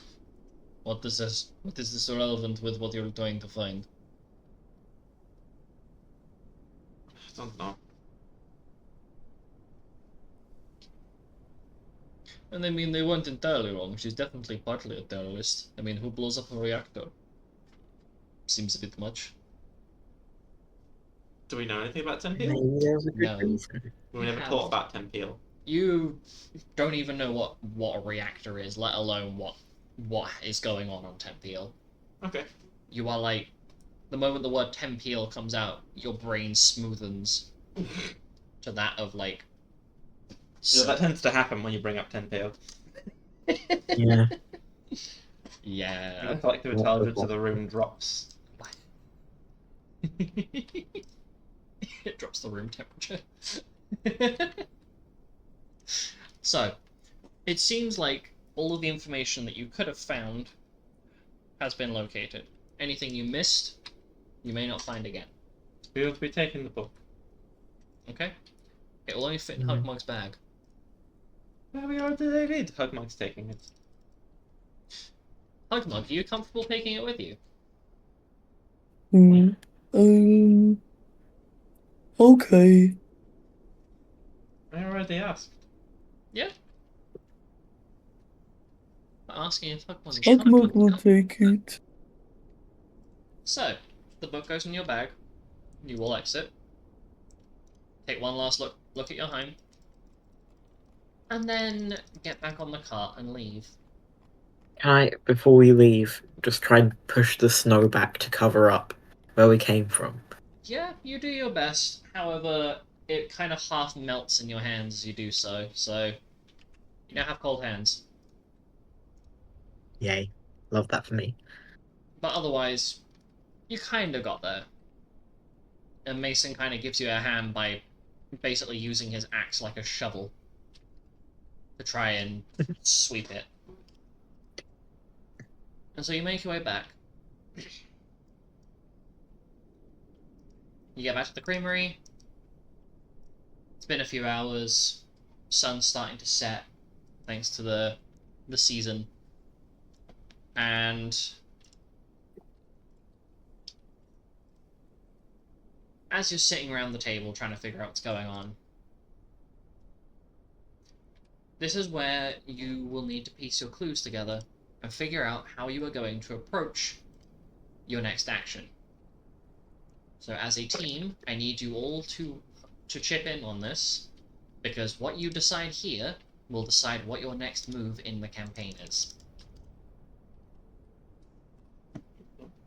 So where you go next, what you do, etc. Uh-oh, big decisions. Mm-hmm. I vote going to the bathroom. 1 second. fun. Oh no, you don't. You don't get to get into this decision-making process. We will sit here and wait for you.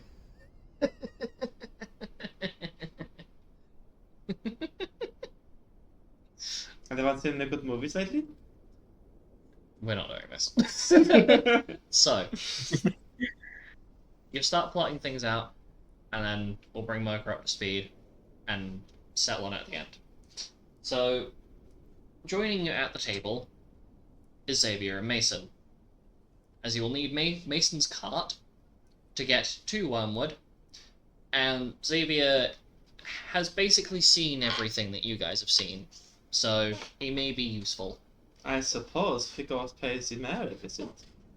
But I how do think we get so. an audience with him? Go up to why his would he want to house? talk to us?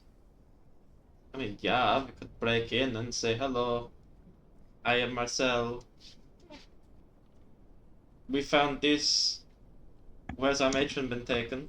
But they probably just call security and throw us out. And you notice that as you mention the idea of breaking in, Xavier smiles. I could take a knife to his throat. Scared the little bitch No. into talking. What? No, let's No, start. That's Oh, certainly we're an not option, gonna Xavier. But yeah, like Florian said, let's start small. Ugh, this is boring. Fine. Let's not be criminals. Yet. Wait, what do you mean yet? It's bound to happen. I mean, I hope not. Not necessarily. Well, I don't know how we're going to get the matron back without breaking a few heads. Well, And last time I checked, Only violence is a consent. crime. it's not if they consent. That's I true. mean, she's not wrong. Is it? And Marcel just turns to Mocha and blinks. We can visit the mayor, and then we can have a civil conversation. Yeah. Well, how do you plan on getting in there? Are we allowed to make an appointment? Is We it have is a it that sort of friend. town? I mean, Knock We on the have a- door. I mean, Wait, I we don't have a think friend. he interacts with the common folk very much, considering the fact that he threw money into Mocha's face. No, we know the guy who fixes his furniture. We do. We We said I know have his his we're not- contact here. So Xavier breaks in and breaks his chair. No. I don't think that'll do anything. Let's not resort to property damage. We can just talk Yeah. to my friend. and you notice the moment that you decide that property damage is not the way to go, Xavier immediately loses interest in the conversation again. Well, I mean, we got a couple people we could go and talk to. Say, Florian, who's that lady you were talking to yesterday? Or, sorry, day before.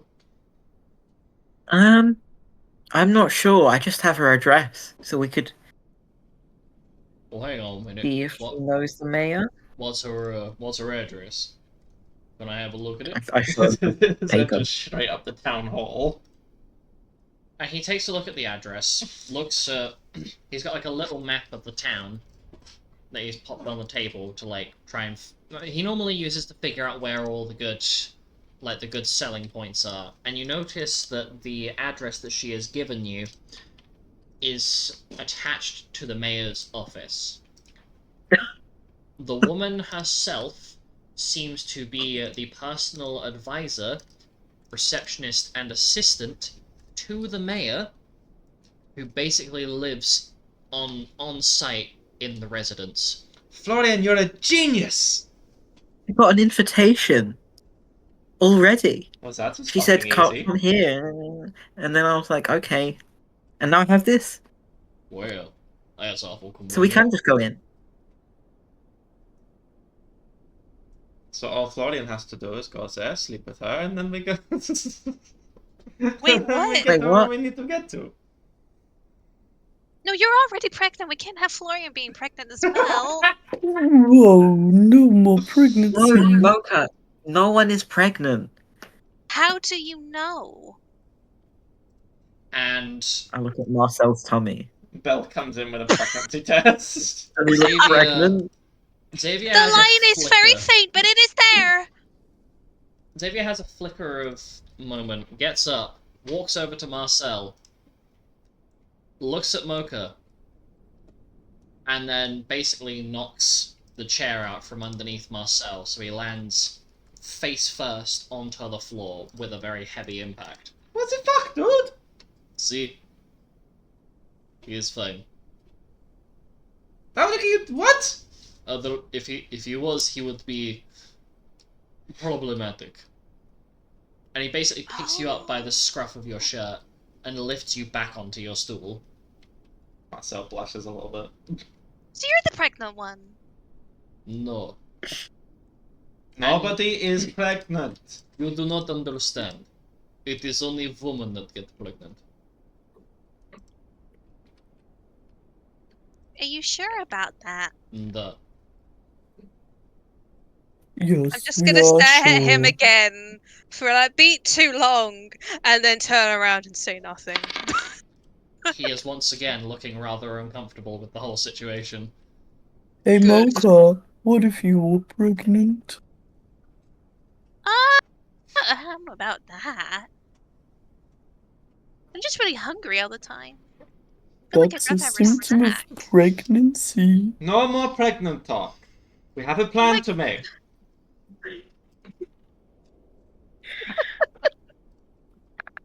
I think we should call my friend and we should organize a time to go see the mayor.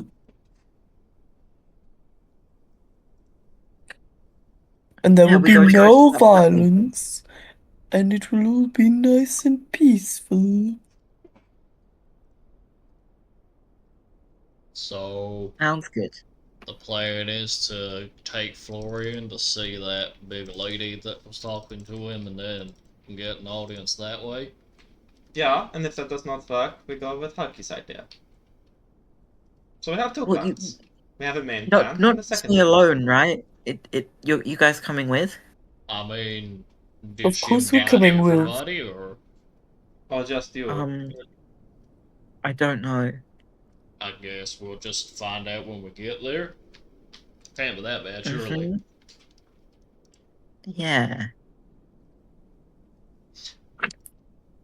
So, if I am to understand correctly, please, anybody and everybody, correct me if I am wrong with my next statement, but your plan is to go back to Wormwood and have Florian meet the large Catwoman that he met, and try and get an audience with the mayor that way.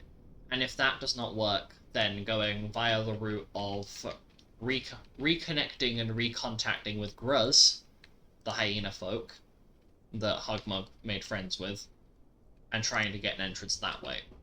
Is that correct? Yeah, Mhm. Yes. yeah. Mocha, is that correct? Begrudgingly. What's she Okay. know? Mochaccino? Yes, please. And this Oh, way what would nobody she gets know?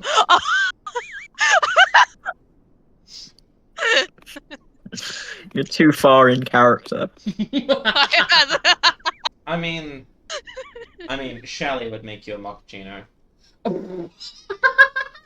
No! That's Do terrible. you think the big cat lady has been Kitty breaking the puree. mayor's furniture? Who knows? Is this where I find out that like the consummates are like my second cousins or something? That'd be really funny. They're imagine like that. the weird aunt and uncle around the table.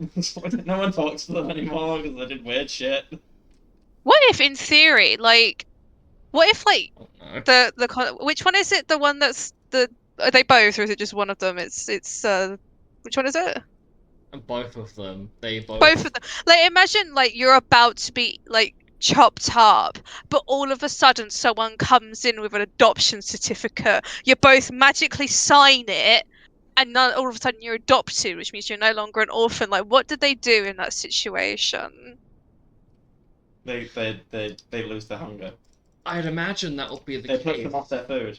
Yeah, it's like you know, like it'd be like the equivalent of finding a fly in Parents at soup. my dinner table. Like they just Does it really have to be legal adoption, or can it be just like a mutual agreement?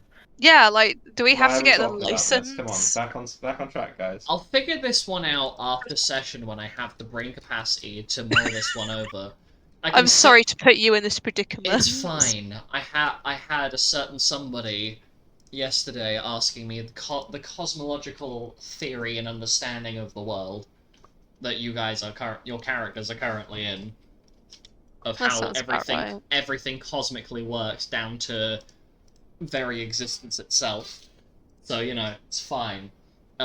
Anyway, you'll get ready for bed, having figured out your plan for the next day. Are you doing anything before you sleep? I'm not snack. allowed to go see Xavier now, so. Making sure Marcel doesn't get in bed with Xavier. Valid. So, you're going to follow what Belle says and not. Well, I can talk to him during the day. Yeah. I mean, It's still technically day. Doesn't seem to it's like not during nighttime the yet. day. I'll at least go say hi.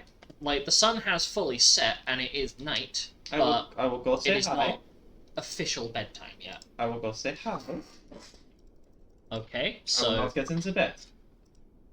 is anybody preventing him from going up? I will go invisible. No, I'm not allowed to go invisible. Hug You're only monkeys. allowed to not go invisible in the kitchen. I will go with him. I will go invisible. We can still smell your stanky ass. I will Yeah, go I into the still smell kitchen you. before going invisible, get some pepper, throw it in the air, and then go invisible. But we've Belle's just in seen the you throw kitchen. pepper in the air. Yeah, exactly. Unfortunately, Don't your make a plan mess. won't work Ah! because Belle is in the kitchen. She is making herself some chamomile tea before bed. Damn it, Belle. Can I have some? So you can certainly turn invisible, but Belle, I I'm going will. to talk to Xavier. It's not nighttime yet. I'm not going to sleep in the bed. I just want to talk. Okay, if you're going up, is anybody following him? I am. I'm going with. Okay. Oh, I'm gonna sit at the bottom of the stairs and I did say listen. you can come. You don't have to sneak up behind me. So Pugmug's sitting at the bottom of the stairs, imagining Mocha is having a large hot Oh. chocolate. I'm pestering Belle in the kitchen. Fair. I'm not sneaking. I'm just short. Somebody put that on a t-shirt. Ah, I thought you were I permanently love crouched. I'm sorry. Hee You're just that short. Mhm. I'm not sneaking, I'm sure. Sorry. That's tickled you, tickled isn't me. it? It has. It took 15 years to realize your legs are not actually bent. You're just that short. Mhm. Bruh. Okay, so the two of you go Perpetually up. crouching. The two of you go upstairs, and you go to Xavier's door. I'm presuming you're just letting yourself in as you normally do. I will knock. You knock. Yeah, because now I've got company with me. I was not expecting to have. What? You hear from behind the door. Hello. What do you want? No, just a chat. Okay. What about? Nothing in particular. Do you not just want to talk? If you must. And you notice, you hear the door unlock. See, he's a big softy, really. I heard that bitch.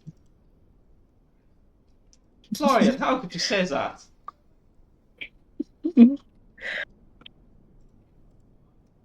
He opens the door. Oh yeah, also Florian's here. Say hi, Florian. Hi. And as you mention Florian, like you open the door and like I'm picturing like Florian pops out from behind the door. You notice a very visible demeanor shift. Huh. Oh. From what to what? From slightly more casual. Can you stop catapulting your dice across the place, sir? I'm sorry. Your fingers are butter today, it would seem. Continue. Was there a particular reason you were getting your dice out? I thought I was going to have to roll a side. No. If you want to know what the demeanor shift was from what to what, then yes. But otherwise, you just notice his demeanor shift. From what to what? Roll insight. Well, I rolled. Can I roll insight? I'm gonna say no, purely because this Oh. will change as you're coming out from behind the door. That's fair. Yeah. 21. He seems to go from more relaxed to that more domineering, controlling Upon It's not noticing this, before behaviour. Florian enters the room, Marcel's going to quickly shut the door on him. to see if I will. to see if his facial shape, to see if his demeanor changes again. It does not. Okay, then reopens it. I'll rush in anyway. You like almost catch Florian in the door frame. You almost got me, but I'm faster. He sort of just invited himself. Right. And what exactly are you here to chat about? So how you doing? Fine. Yeah. Duh. How are your And he points up at where, like, invisible antlers on his head. See if they're fully healed yet. They are still attached to my head. You'll point.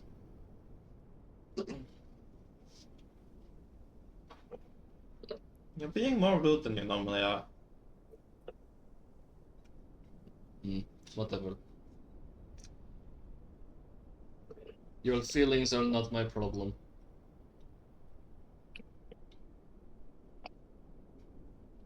What do you make of our plan? You seem very disinterested. It is dull. What It would is- you have done? It is too peaceful. I would have gone in and made the man shit himself on sight of my powerful appearance, and then would have gotten my information out of him before fucking off wherever I wanted to go. I mean, technically, if the plan fails, you're already a criminal, so it does not matter if you do it. So you could do that anyway. Yeah. Duh. So you still can, Whatever. and you get to laugh at us if it fails. I laugh at you anyway, you idiots. Oh no, not my matron. Imagine being so attached to somebody.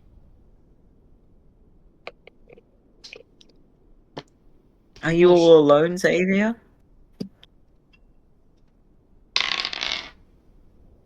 He scowls. What does it matter to you, kitty cat?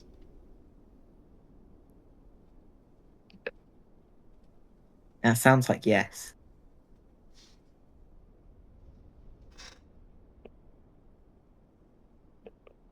You didn't answer my question. Why does that matter to you? Why do you need to know that? Has the time finally I'm come? just curious. Until I thought you were finally planning to kill me in my sleep. No, if I was gonna We've kill you already in been your over sleep, I wouldn't this. have come here while you're awake. That's a good point, actually. But we've already been over this. I don't think we could kill you in your sleep even if we fucking tried. Not threat. Already established. No threat. Friend. For now.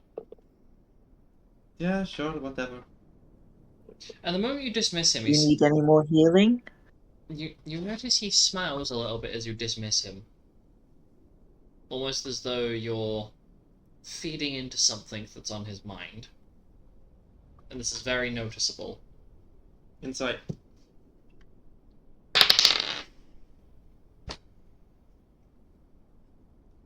Is 17.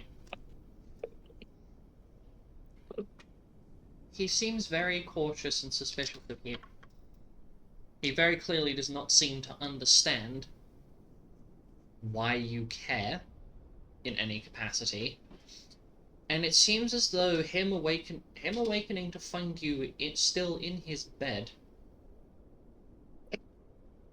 has caused a shift in his behavior. He seems to be pushing boundaries and limitations a lot more with you. As though he's testing for something. You're not sure what. Florian, he responds to you. If you so feel the need, my wounds have mostly closed up now. And he waves to the cacophony of bloodied bandages sitting by a bag, and then what seems like freshly removed bandages with slightly less blood on them piled up next to them. He is currently in his nightgown. It's basically like a really thin, like green silk robe of sorts. And it is semi-translucent, so when the light catches it in a way, you can see through it a little bit. And you can see these large, angry red cuts and marks all over his body. But normally, his clothing covers up.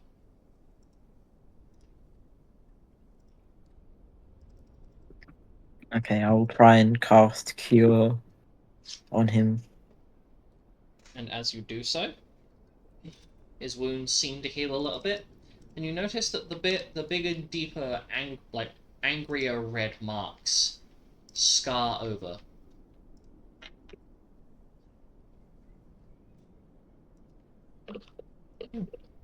They don't close and reseal as though they were never there, but they scar. I guess there is a limit to healing magic. Or you are aware that it could also be to do with the strength of the spell. As many large injuries have occurred previously during your more rougher play sessions together, or sparring, where you've accidentally knocked someone over and they've gotten a deep gouge from a sharp rock or something. But Helga's magic has always fully repaired your wounds as though they were never there.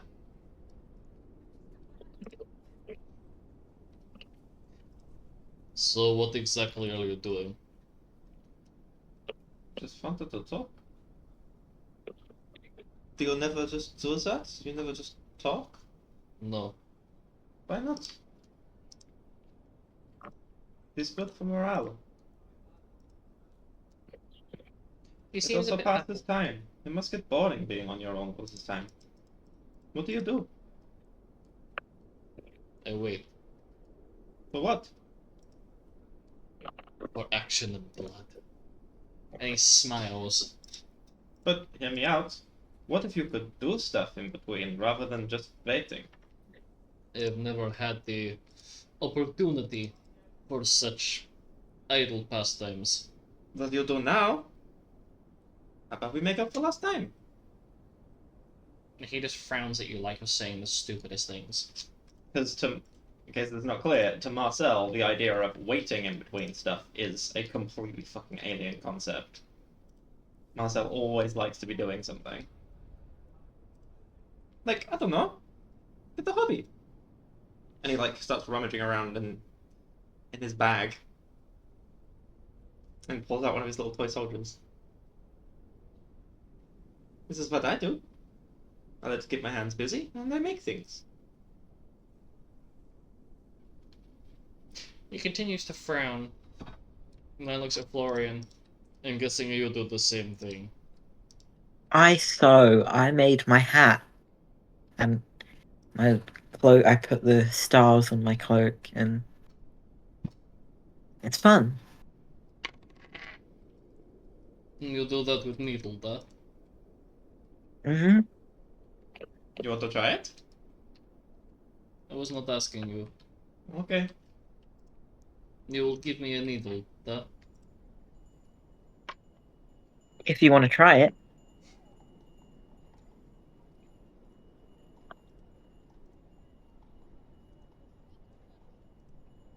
He ponders for a moment, and pulls up the bottom hem of his nightgown, and you see a rather large slice across his left calf. Don't worry, I will clean it afterwards. May I? And Is this not bandaged? you notice that as I've said earlier, he's taken his bandages off of his body. Right. None of his wounds seem to be bleeding at this point. So Bella hasn't stitched him. There's very clear signs of stitching having taken place, with even more clear signs that the stitching has been removed. Not necessarily by purpose, but exertion of movement. Doesn't seem like Belle's very good at doing stitches. What happened to your stitches?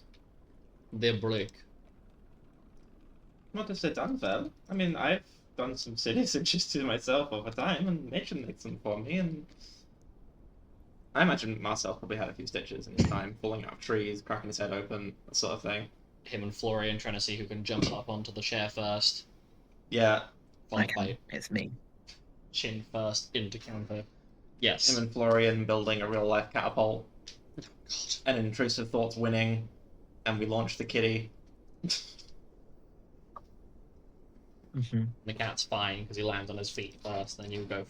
You Yeah, go like, face What first. happens if I That do doesn't it? mean I land well on my feet. Well, the amount of times Hugmug's thrown us, So and he's like starts showing off his various scars, and probably a relatively recent one that's Stitch. I've had this for ages. he looks at Florian. Can I have that needle now? He offers his hand out to take the needle from you. Do I have multiple needles in my sewing kit? I would say so. Yes, I'd say you maybe have 2 or 3 that have survived the devastation. Okay, I give him one. And you notice he goes over to his bag, and he pulls out this like brownish coloured thread that matches his leg fur colour. Oh, this is going to suck. And here we go. Oh, He's gonna stitch himself right in front of us. yep. As you watch him take the thread it through the needle's little eye, and then start stitching his leg up in front of you both. With a rather... I turn away. Understandable. Do you turn away? Marcel? Also, I was gonna see if we can. There was a little in that little kit that had like the rub for the antlers and stuff, little first aid kit sort of thing. Mm-hmm. Is there any like what's the word? Rags of any kind in there? Yes. Because he's gonna start bleeding the moment he starts sticking a needle through himself.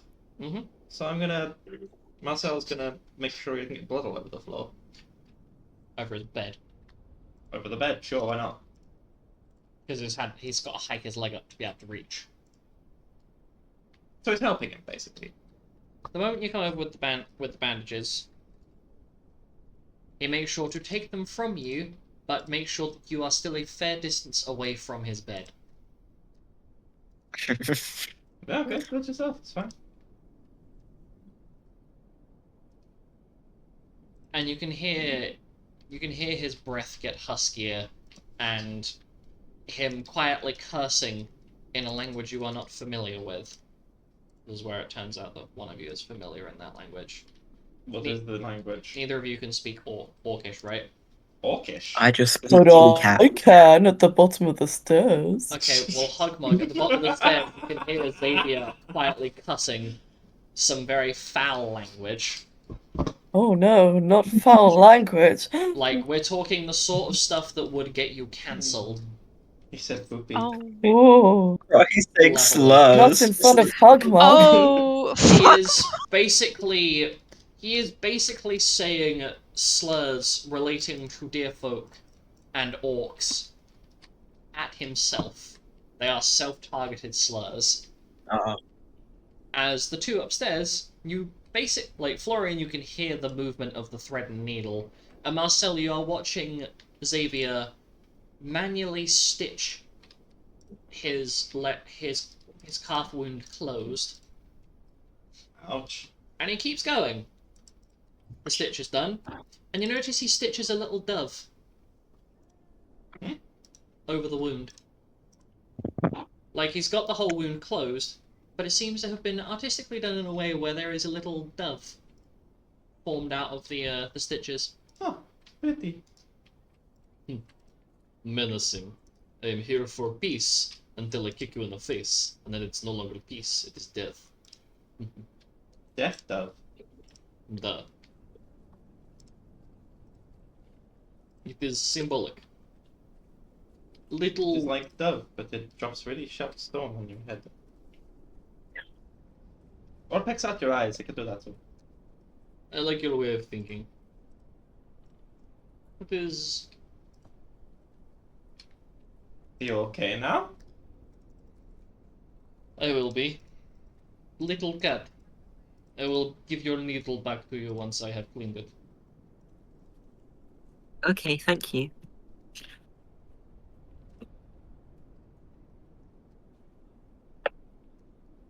And you are correct. I am alone. What I once called home is no longer safe. Every single member of the Shattered Antler can and will kill me on sight. Then I guess we need to find the nobody. I have one last mission, and that is going to be to protect a person of interest. We'll call it that. There's no sort of noble self-sacrificial bullshit, like I'm sure you're doing for your matron of sacrificing everything to find her. I mean, Noble I crap, don't but- plan to die. No, but I'm sure that you would sacrifice anything to get her back. I would not sacrifice Florian. Yay, I wouldn't sacrifice you either, Marcel. I'm not going into specifics, you two saps. Keep your bromance to yourself, please. I don't need to know what you've got going on. And he says it in such a way, like, there's a slight there's a slight bitterness. Fuck you mean bromance? He's literally my brother. And he smiles as you react. As though that he had said that for the specific purpose of making you lash out at him. Puny. Can't even keep yourself in check. How disappointing.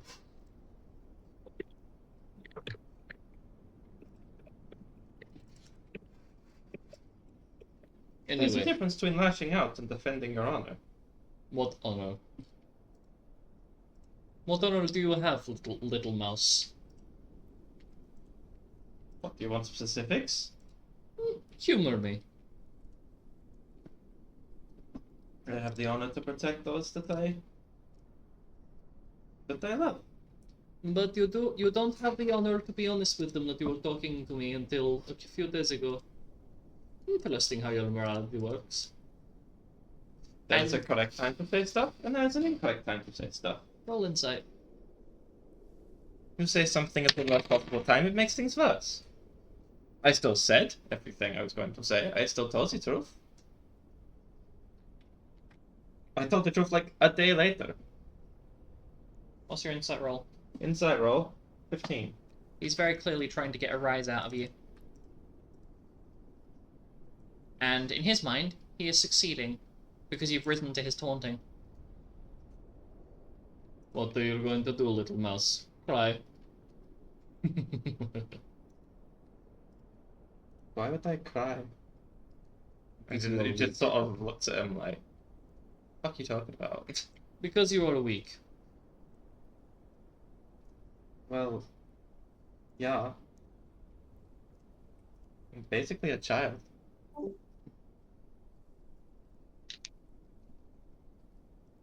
And Marcel's looking at him like he's saying the most obvious shit that anyone's ever said. Hmm. Well, that is a shame. I intend to get stronger. We're not exactly doing a very good job of it in the face of somebody far more powerful than you. What would you have me do? I think we're doing a very good job of it. Of course you would. What is the correct form of action? Well, don't lie to me and me taunting and trying to intimidate you. I'm not intimidated by you. Get out. Okay.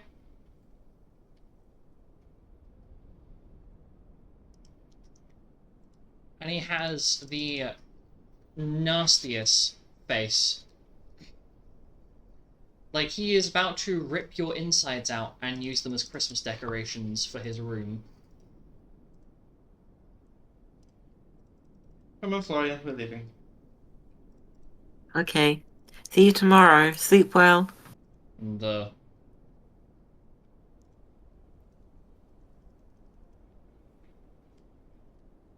and so you leave the room. And go to bed. Mhm. The others settle down as well. Hugmug is waiting for you at the bottom of the stairs. Imagining looking very confused. Because all All he had was slurs. yeah, all he heard was orcish slurs. Oh, that didn't sound like it went well. Mm.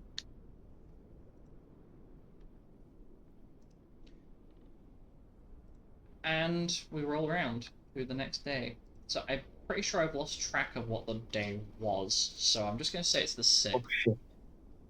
Yeah, I'll say it's the 6th, sure. Because I left off at the 4th. That was the day in the market. Then we had the day just gone, where you guys went off. Literally, that just happened. So yeah, it will be the 6th. Yeah. Yeah. So it's now the 6th of December, 67 AR.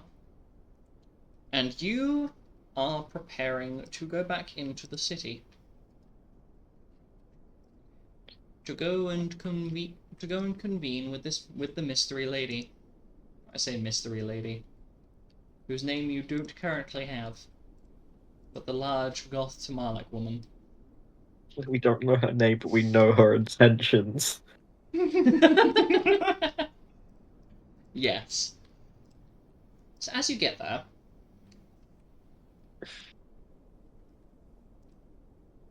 you are so you get on the wagon, you go, and you are approached by somebody as you arrive. They are dressed in a large black robe that hides most of their appearance, bar the points of two slightly curled horns out the back that kind of poke out the back of their hood. And she approaches you rapidly. How rapidly? Extremely. And she stops. She's roughly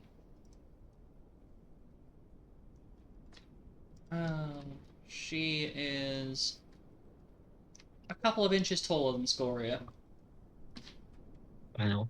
And the only thing you can see under the hood are a pair of amber eyes.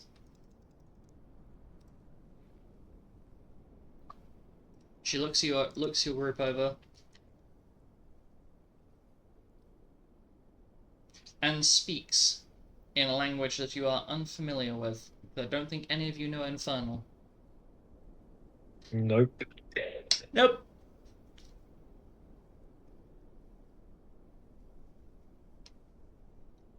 Hello. Must have just waves. I also wave. She shakes Can her we head. help you? She shakes her head as she looks over you all. Who's with us anyway? Is Xavier with us again, or is he back at the house? Xavier is with you.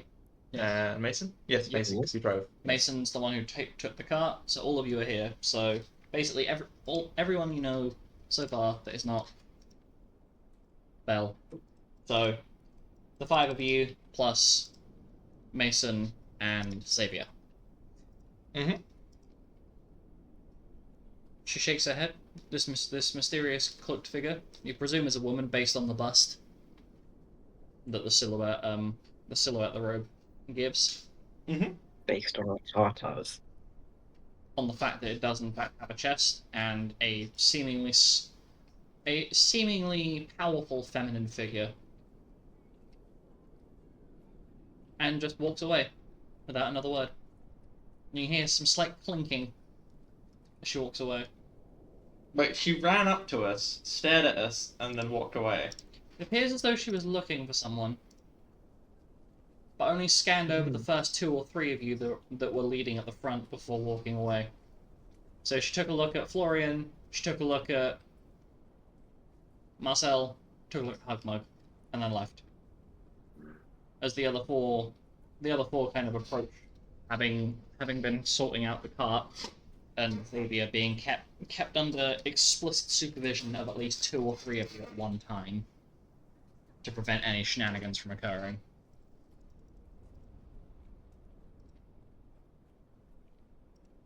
And so you end up going to this address. And when you knock on the door, there she is. The very large, heavily built Catwoman, who immediately spots Florian and smiles, holding up the bottle of milk that she purchased from you a couple of days prior. Well, hello again. So lovely to see you. I saved it. The bottle of milk to share.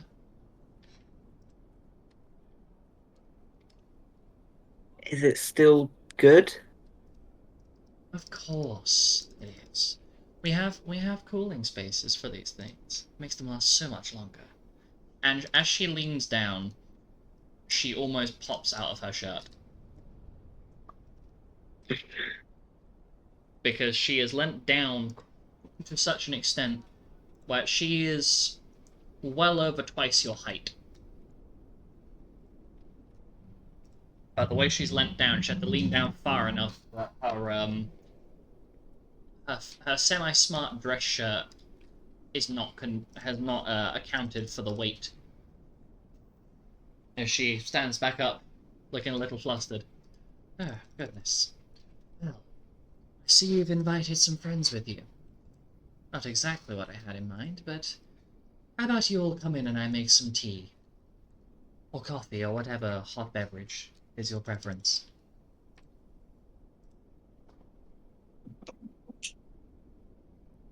Hello. Would you like to Sounds come good. in? Okay. Yes, please. And she smiles as she opens the door and allows you all into her home. There's kind of like a combination between what looks like a living room and an entranceway to the manor. Just like her living room basically connects via a door and a hallway to the actual reception of the mayor's house. The mayor's manor, one might say. Anyway, I should introduce myself. My name is Sabrina. And I must say it is lovely having such a young little gentleman and his friends joining me for a nice warm drink. And she brings over a large teapot. So, what brings you and your companions with? And you notice that she is twirling some of her hair around her index finger as she talks. And seems to be I'm not mainly gonna looking at keep this Florian. alive. Okay. Well, these are my siblings, and then you say Xavier is coming, Yes, Xavier and Mason are also here. and then the dear man is Xavier, and he's Mason, and Pleasure to meet you. Karen. we thanks for giving me the address. We lost our matron a few days ago, and we've been finding clues about where we should go to find her, and we figured out that the the mayor might have some clues. And she takes a moment to process the information. Oh, you've lost your matron, have you? Oh, don't worry, little kitten. I can be your mummy. And she lingers on that statement with a very subtle but suggestive smile before standing back up and pondering. Well, I suppose that I could organize something with the mayor. Would that make your day better? As she crouches down, and it even crouched down, like knelt down on one knee to be at the same height as you. She has a very imposing figure. She very gently scritches the underside of your chin, being very slow and very careful in her movements to give you plenty of time to decline her before her hand reaches under your chin and very gently scratches. I will accept a scritch. And she gives you scritches, and they're good scritches.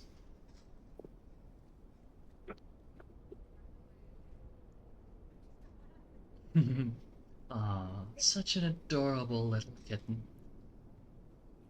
Don't you worry. Mummy Sabrina's gonna get everything sorted out for you. You just relax and enjoy yourself.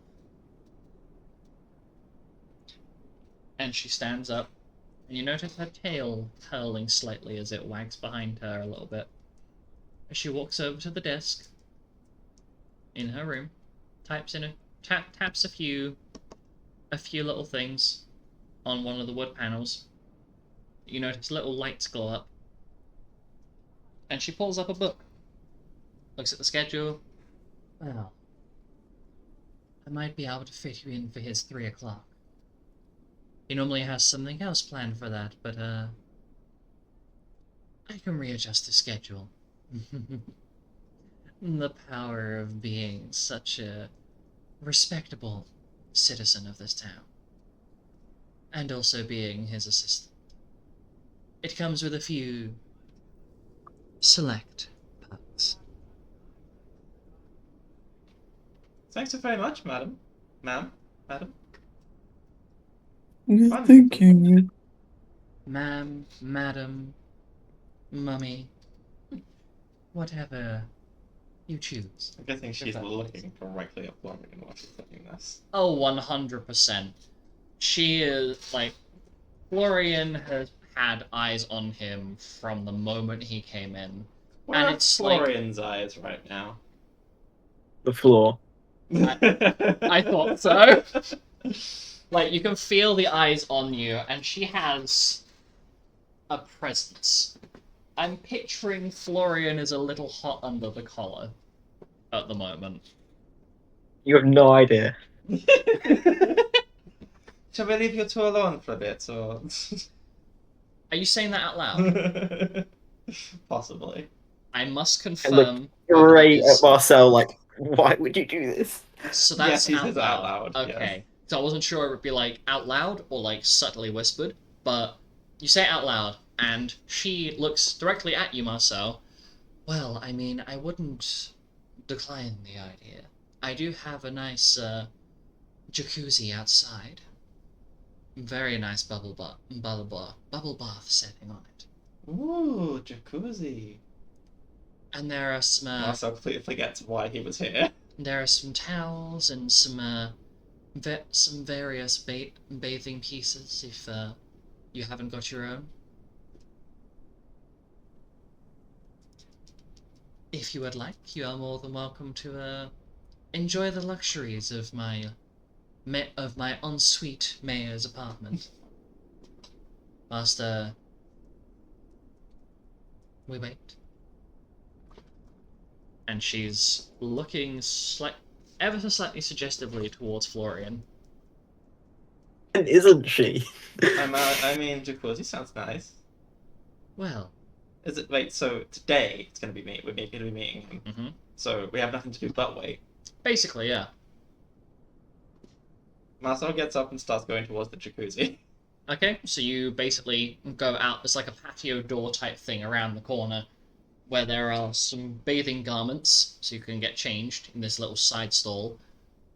And there are various sizes of bits of clothing. Hugmug, you going around the corner as well? Yes. Okay. Me too.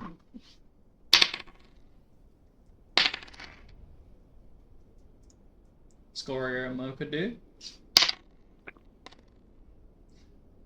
Florian, you are the last one out of the room. Why? And she crouches down. Would you like to see my, humble abode? Nothing. Aren't we here right now? Well, there is a nicer room I would love to show you. If you would do a wonderful honor for me in allowing me to, introduce you to that room. Maybe later. Ah, okay. And you notice that there is no promiscuous tone. Like, she genuinely has something interesting she wants to show you.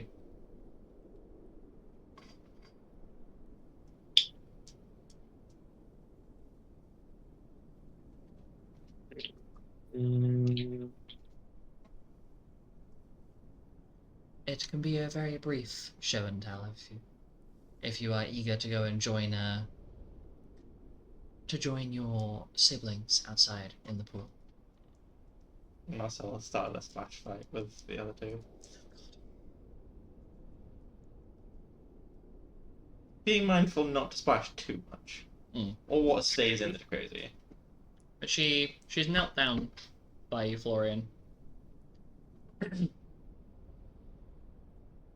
Is there no way I can twist your arm? Sure, if it's just quick. Sure. Well, in the case of being quick, she wraps her arm around you, lifts you up like you're a handbag, basically cradling you against her left breast, as she's basically got you like bicep curled against her form, and carries you into her study, where you go from being a bit embarrassed and heavily flustered from this large, beautiful woman carrying you like a sack of potatoes. It's immediately forgotten as you notice that the entire ceiling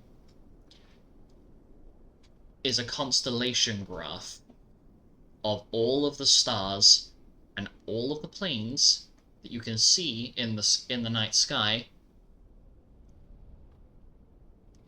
This is the equivalent of an astrologian's wet dream. Every single movement of the stars, every single one of the constellations, perfectly mapped out as a sort of ceiling decorum. I thought this might be That's so your cool. taste. Well, all things astrology and astronomy are my hyperfixation. And I do oh so love me some stars, you know?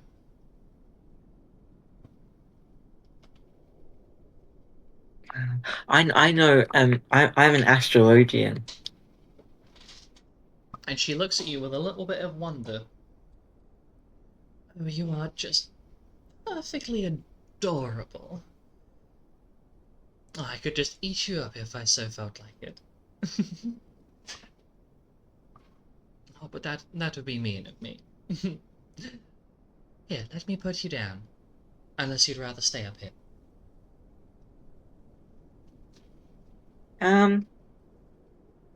I'd like to walk around now. Of course. My apologies for not saying anything before scooping you up.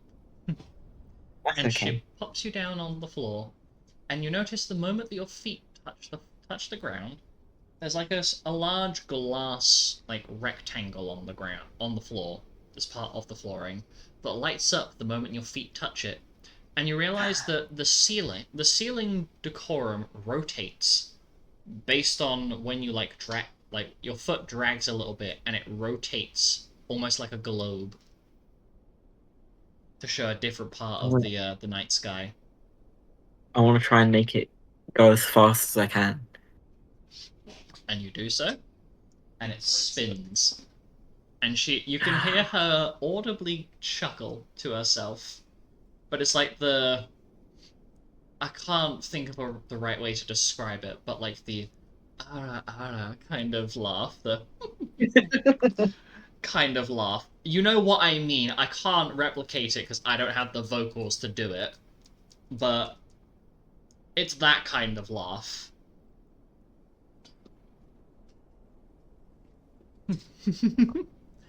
Oh, you are just adorable. Anyway, perhaps I should show you out to where everybody else is now. Sure. And she leads you out, where the others are having a little bit of a splash fight because Marcella started something. Marcel's always starting something. And you notably, Xavier is not has not joined the others in the jacuzzi. Everyone else is chilling and minding and having a little Is bit of Nathan fun. in the jacuzzi? Yes, he is. Yeah! And there is a little bit of an awkward moment as him and Hugmug get in. Partly because he almost falls over you getting in, and then nearly knocks Hugmug out of the jacuzzi because he trips on his way in. He catches himself, just about. Well, I ain't losing this one. And he basically runs his hand across the surface of the water, and you get hit with a wave. Oh my god! And I yield! he like almost grabs you in like a sort of headlock. What I'm going to refer to it as what is now commonly referred to as twink jail. It's like I got you now. You can't get away. Victory is mine. And Marcel's gonna try something here. He's going to put his hands like on his like midsection, like on his sides, and he's gonna try and tickle him to see if he's ticklish, because that will be able to get him Okay. out. That's so much better than where I thought that was going. He's gonna try and tickle him to try and get him to let go. Okay. Whoa. Okay. Roll a slight. Why did you think it was gonna go? I don't know. My brain just went for the worst possible scenario, and I'm just like, Because I'm a Marcel grabs his balls. Whoa. haha! Victory is mine. I don't know what to do next. I didn't think this far ahead. Dragon Ball D's nuts. Get wrecked. Sleight of hand, Sleight of hand. sleight of hand. 17. Is 17. he ticklish? Let's see. He's gonna have to roll a save to see if he's ticklish. I am gonna roll a save to see. He is not ticklish, Damn it! This is tragic. and instead you hear him moo in amusement.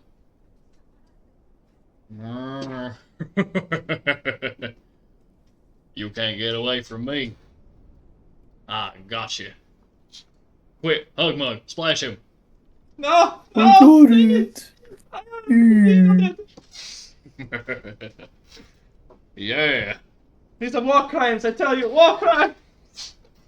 You want to see a war crime? No! Well, and he puts his hand on top of Marcel's head and basically just dunks you under the surface, whilst Scoria and Mocha are just sitting there watching the chaos unfold.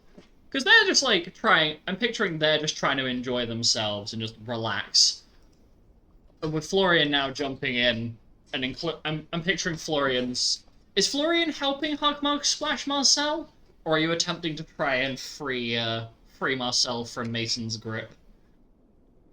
I might attempt to distract not Marcel, Mason somehow. Like, I don't know.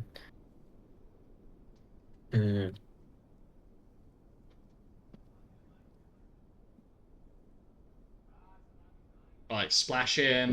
Maybe try like kicking his feet a bit, and then it would be like trip or something. I don't know if Yeah. you can. You can try. Or like put my little feet underneath his foot, and then Roll a. balance him. I'll treat it as a sleight of hand, and I'll let you roll it with advantage, purely because you are small in size, meaning that you would Because be a I've lot suffered enough sneakier. You haven't suffered, not technically.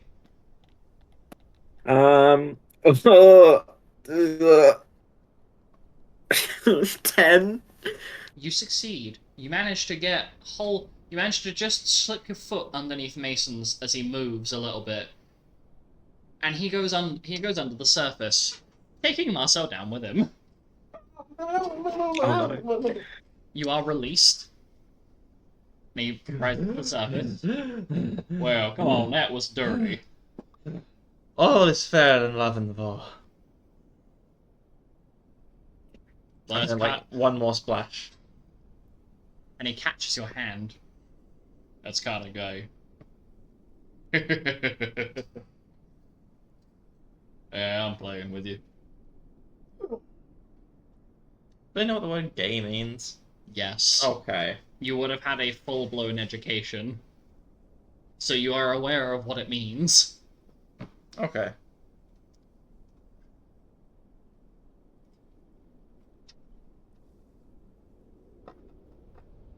Well,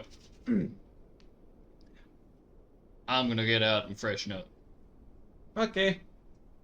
Can't leave old Grumpalump over there on his own. And so he gets out of water, stretches and goes to dry himself off. A few hours pass. Of you guys just chilling together.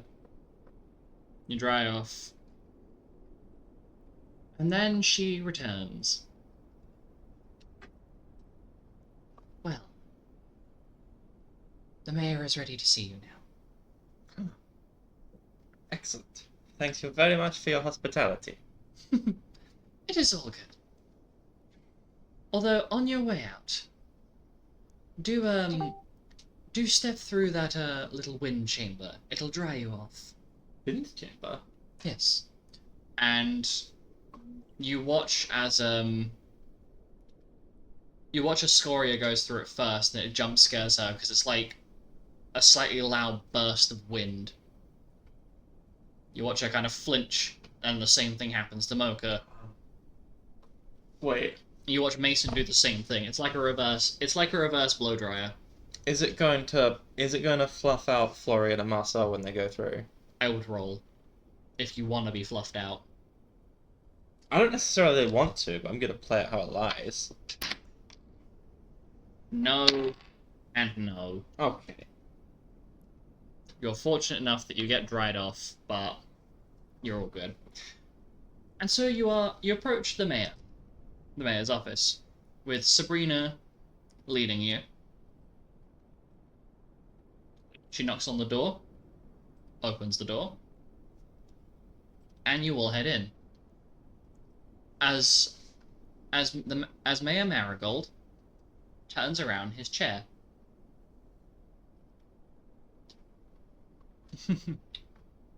Well, good evening.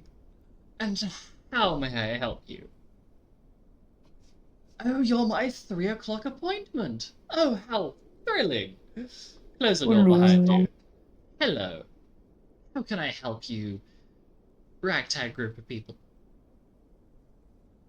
I believe we have met before, or maybe you have met,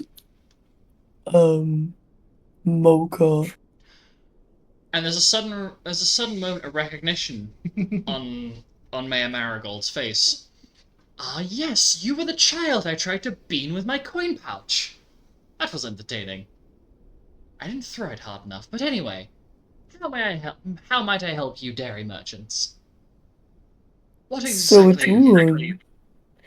we come to ask friendly questions. I see. And what questions might those be? We noticed your pouch as a little symbol that we are looking for our matron. We miss her. She was very nice. That must be very unfortunate for you.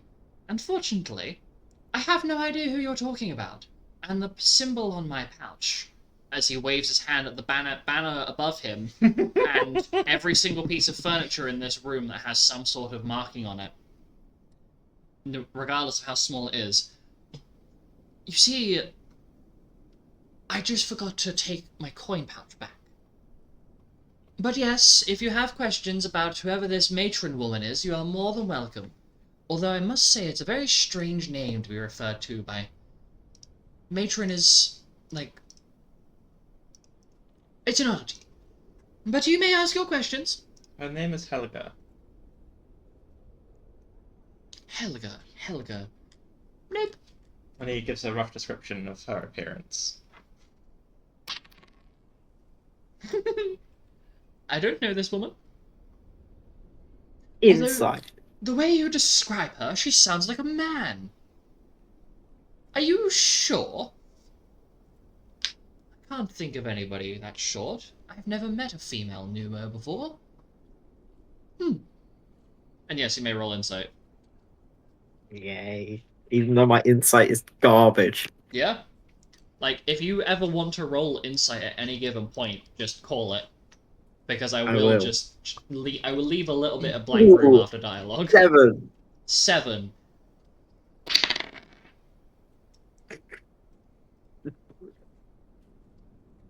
That is... Okay.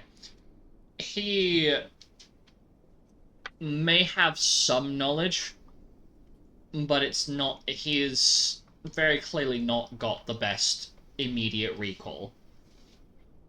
It's oddly comical. Hmm.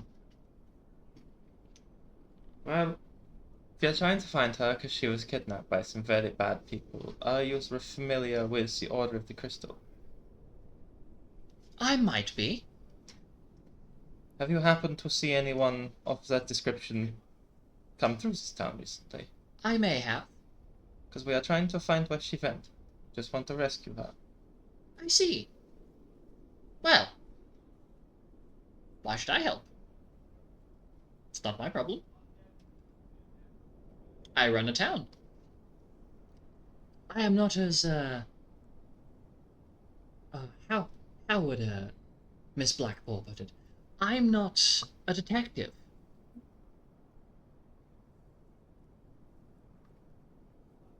So, quite frankly, unless you have something of importance and concern towards me, might I ask what you're actually here for? There is no way that commoners such as yourselves would waltz into my office and demand information from me, surely. And you can see Xavier is like white-knuckled because he really wants to be a problem. He wants to cause problems. You can see it in his body language. Well, but he is Marcel's going to give him a restrained. look that's like, not yet, but I'm not going to say no. But you see, Maya, just talking to you was plan A, and plan B is this guy, and I point to Xavier. So, I think you should just tell us what you know, and then we'll be on our way. Are you Mhm. threatening me? Whoa. No, he's threatening you. Well, No, you happen to no. come in together as one group. So you Oh. see, it sounds like you're threatening me. Perhaps you might, You are clarify. mistaken. Am I now? We I can escort him. I'll take him out. Then Hugmark try Give and me a reason why I don't escort have my him out of personal the room. militia. Kill every last one of you. For you have walked into the mayor's office and threatened my well-being. Nuh-uh. The fuck do you mean, nuh-uh? Roll a deception check. I'm being honest. Roll a deception I check. can roll this.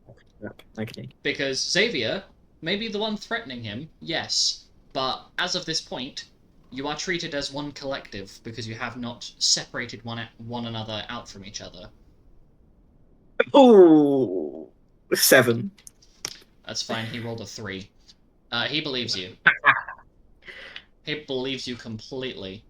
Well, I suppose I can...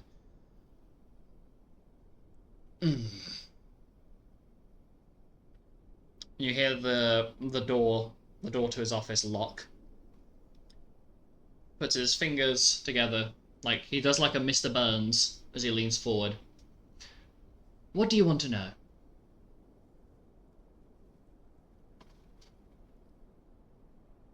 You want to know about the movements through the town, correct?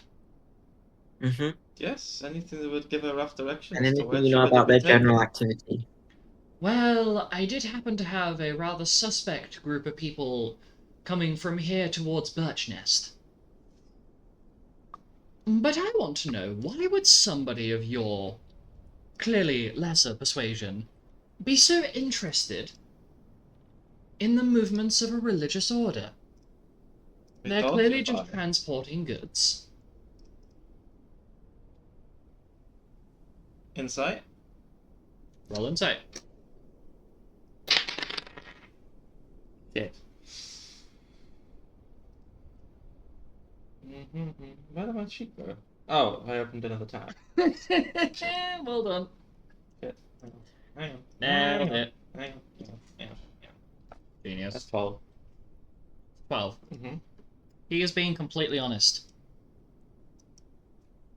Well, because they might be transporting our matron, and we'd like her back. So, He looks at you quizzically. Do you have any family? Do I have family? I have a lovely mother. And then you hear, like, And a then what knock would on... you do if she was suddenly taken away from you? I would laugh, because then I get the rest of the inheritance. Right, okay. And then you hear a knock on the door. And you hear Sabrina's voice through the door. Mayor, you have a reminder that you have an appointment at 4:30 for a gentleman who wants to match your freak. I'm not sure why he left a message, but and you notice that the mayor gets visibly flustered as it's audible throughout the whole room and it echoes. And you can hear her leave. Well, God damn it, man. Well, say that I do give you all of the information of the people that have passed through here. What are you going to do for me? Do you have any work that needs to be done? Do I have work that needs to be done? Of course I do.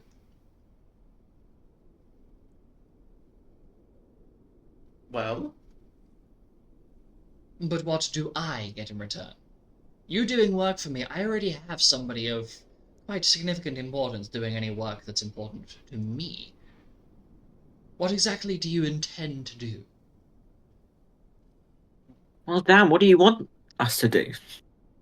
I could think of many things that I could get you to do. And you notice Name them. he starts chewing his finger a little bit as he's thinking. Well...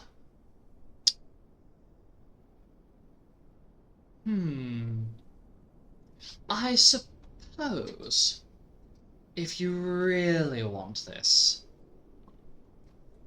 there happens to be a person of particular interest to me that I would like... How would one put it? killed? No. No. Marcel? What? I would like her to be ostracized from one of the local establishments. For you see, she seems to be intent on pointing out that I have a certain love of, a certain type of blue flower. Florian, roll nature. I love flowers. Yes, you do. Nature. This happens to be something specific to you, so roll with advantage. Ooh, And a +5. ooh. And On top like of everything additional else. what I've got? Yep. Okay. 21 and then 25. He's referring to star herbs. A very specific type of blue flower that is often poorly looked upon by alchemists. And you see, well, maybe not ostracize her entirely. She is quite useful. But, if you could stop her tampering with my, my forbidden blue sherbet, I would greatly appreciate that. Wait, so you do? No, not having her killed. More just convince her to stop causing me problems. You see, I would like to have my existential crises in private. Between the numerous, large guests that I have. Yes, large. So if you could stop her messing with my forbidden blue sherbet, that I love so dearly, I might give you some information. So we deal with your problem, and you help us out. I could see that deal coming around, yes. That sounds good to me. Yeah, we can do it. And we will round up there as he leaves you guys with a potential decision to make that I will give you a little bit of time to mull over together. See you next time. Bye. Bye.